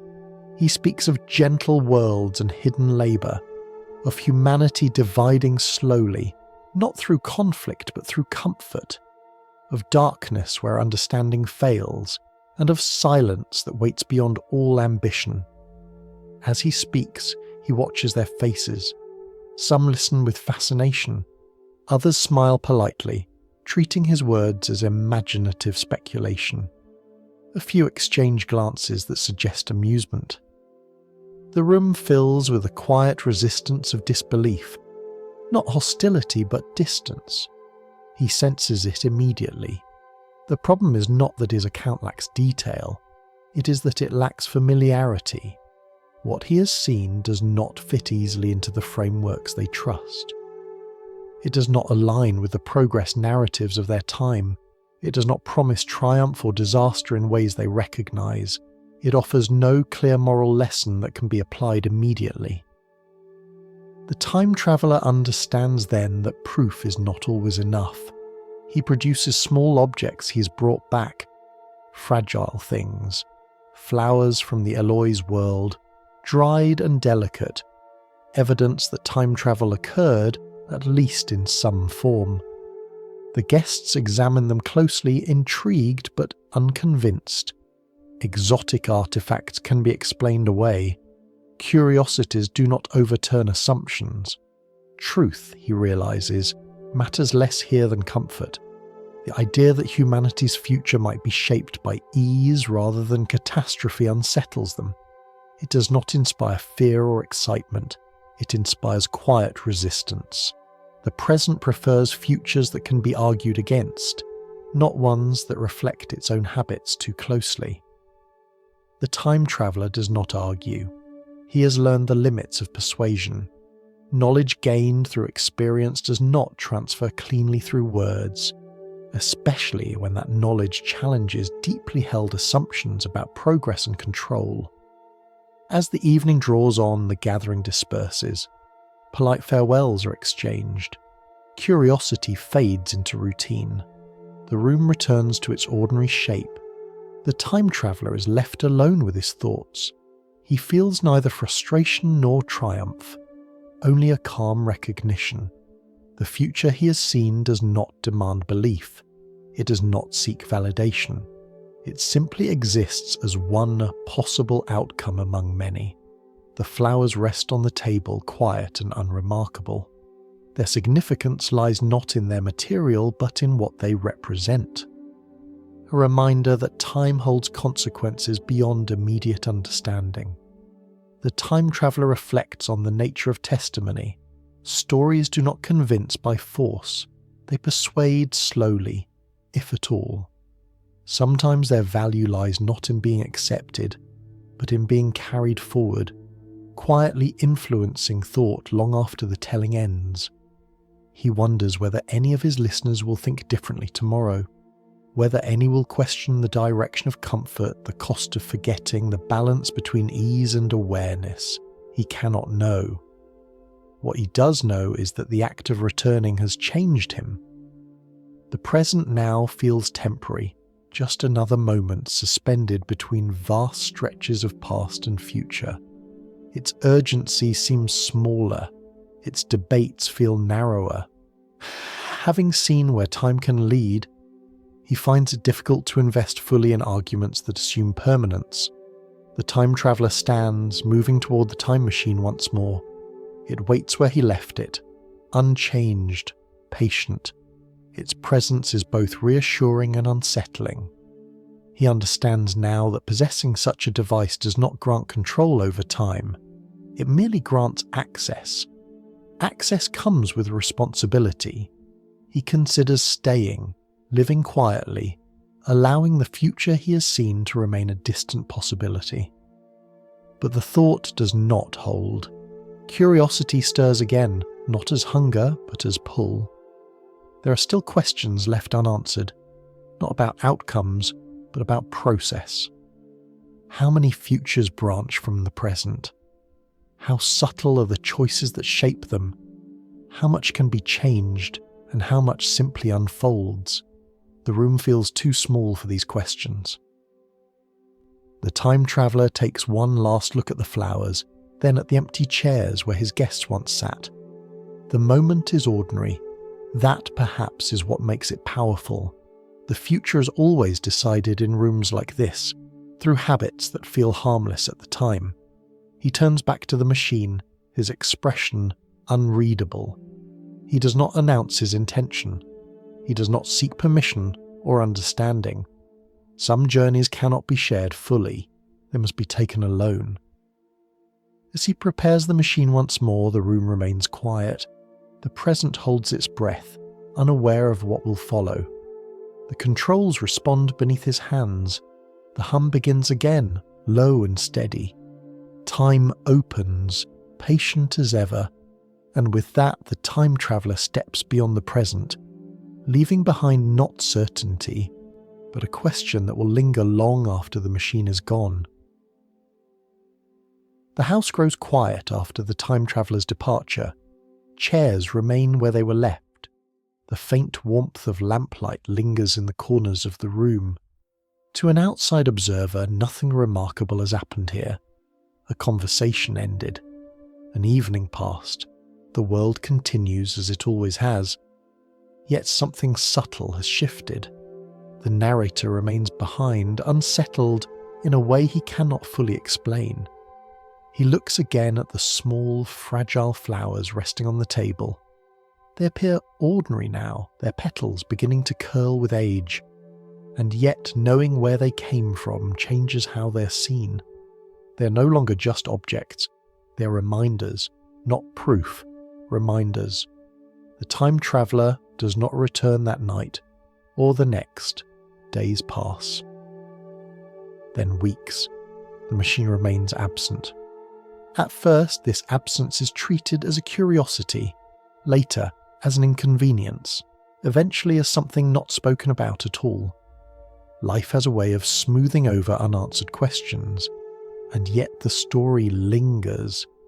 The narrator finds himself thinking back to the words that were spoken, not the details, but the feeling beneath them, the quiet suggestion that the future is not a destination waiting to arrive, but a direction shaped slowly by choices that feel insignificant when they are made.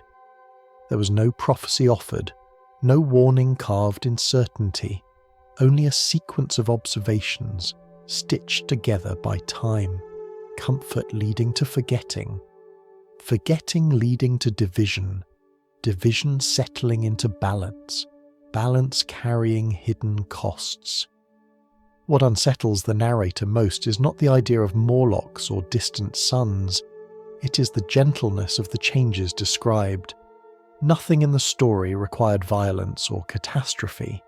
Everything unfolded through ease, through gradual adaptation, through the quiet acceptance of systems that worked well enough to avoid scrutiny. The future, as described, did not punish humanity. It simply reflected it. This realization refuses to settle cleanly. It does not demand action.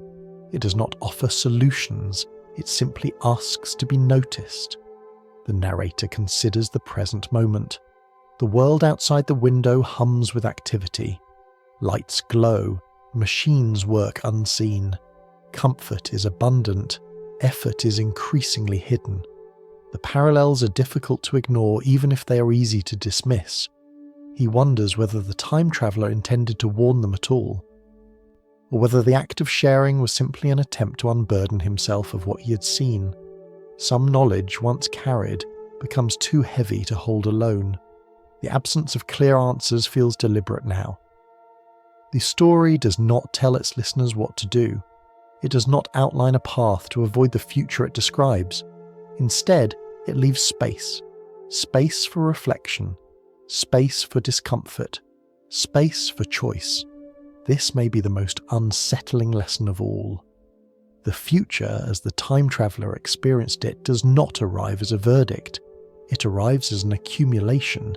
Each generation passes down not only tools and systems, but habits, assumptions, comforts, fears that no longer have names. Over time, those inheritances shape bodies, minds, and worlds.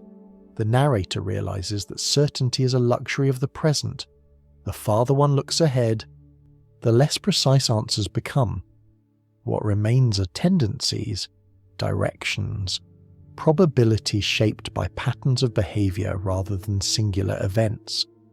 In this light, the time traveller's disappearance takes on a new meaning. Perhaps he did not leave to escape the present.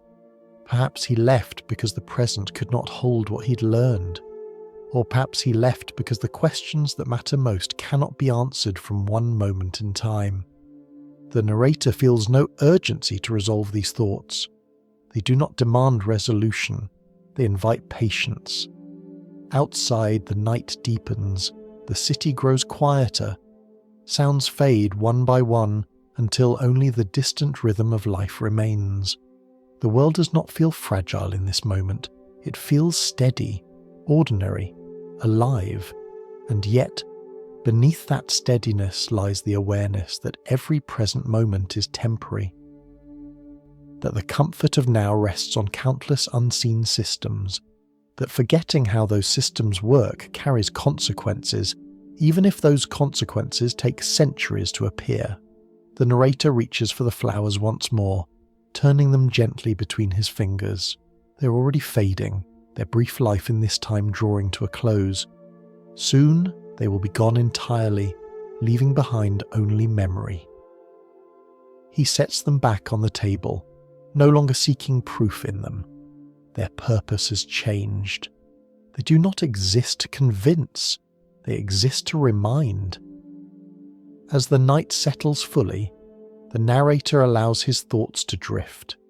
There is no final conclusion to draw, no moral neatly tied at the end of the story, only a sense that the future listens quietly to the present, shaped by what is done and what is ignored. The time traveller may or may not return. His machine may remain lost to time, the story may fade into rumour, then into nothing at all.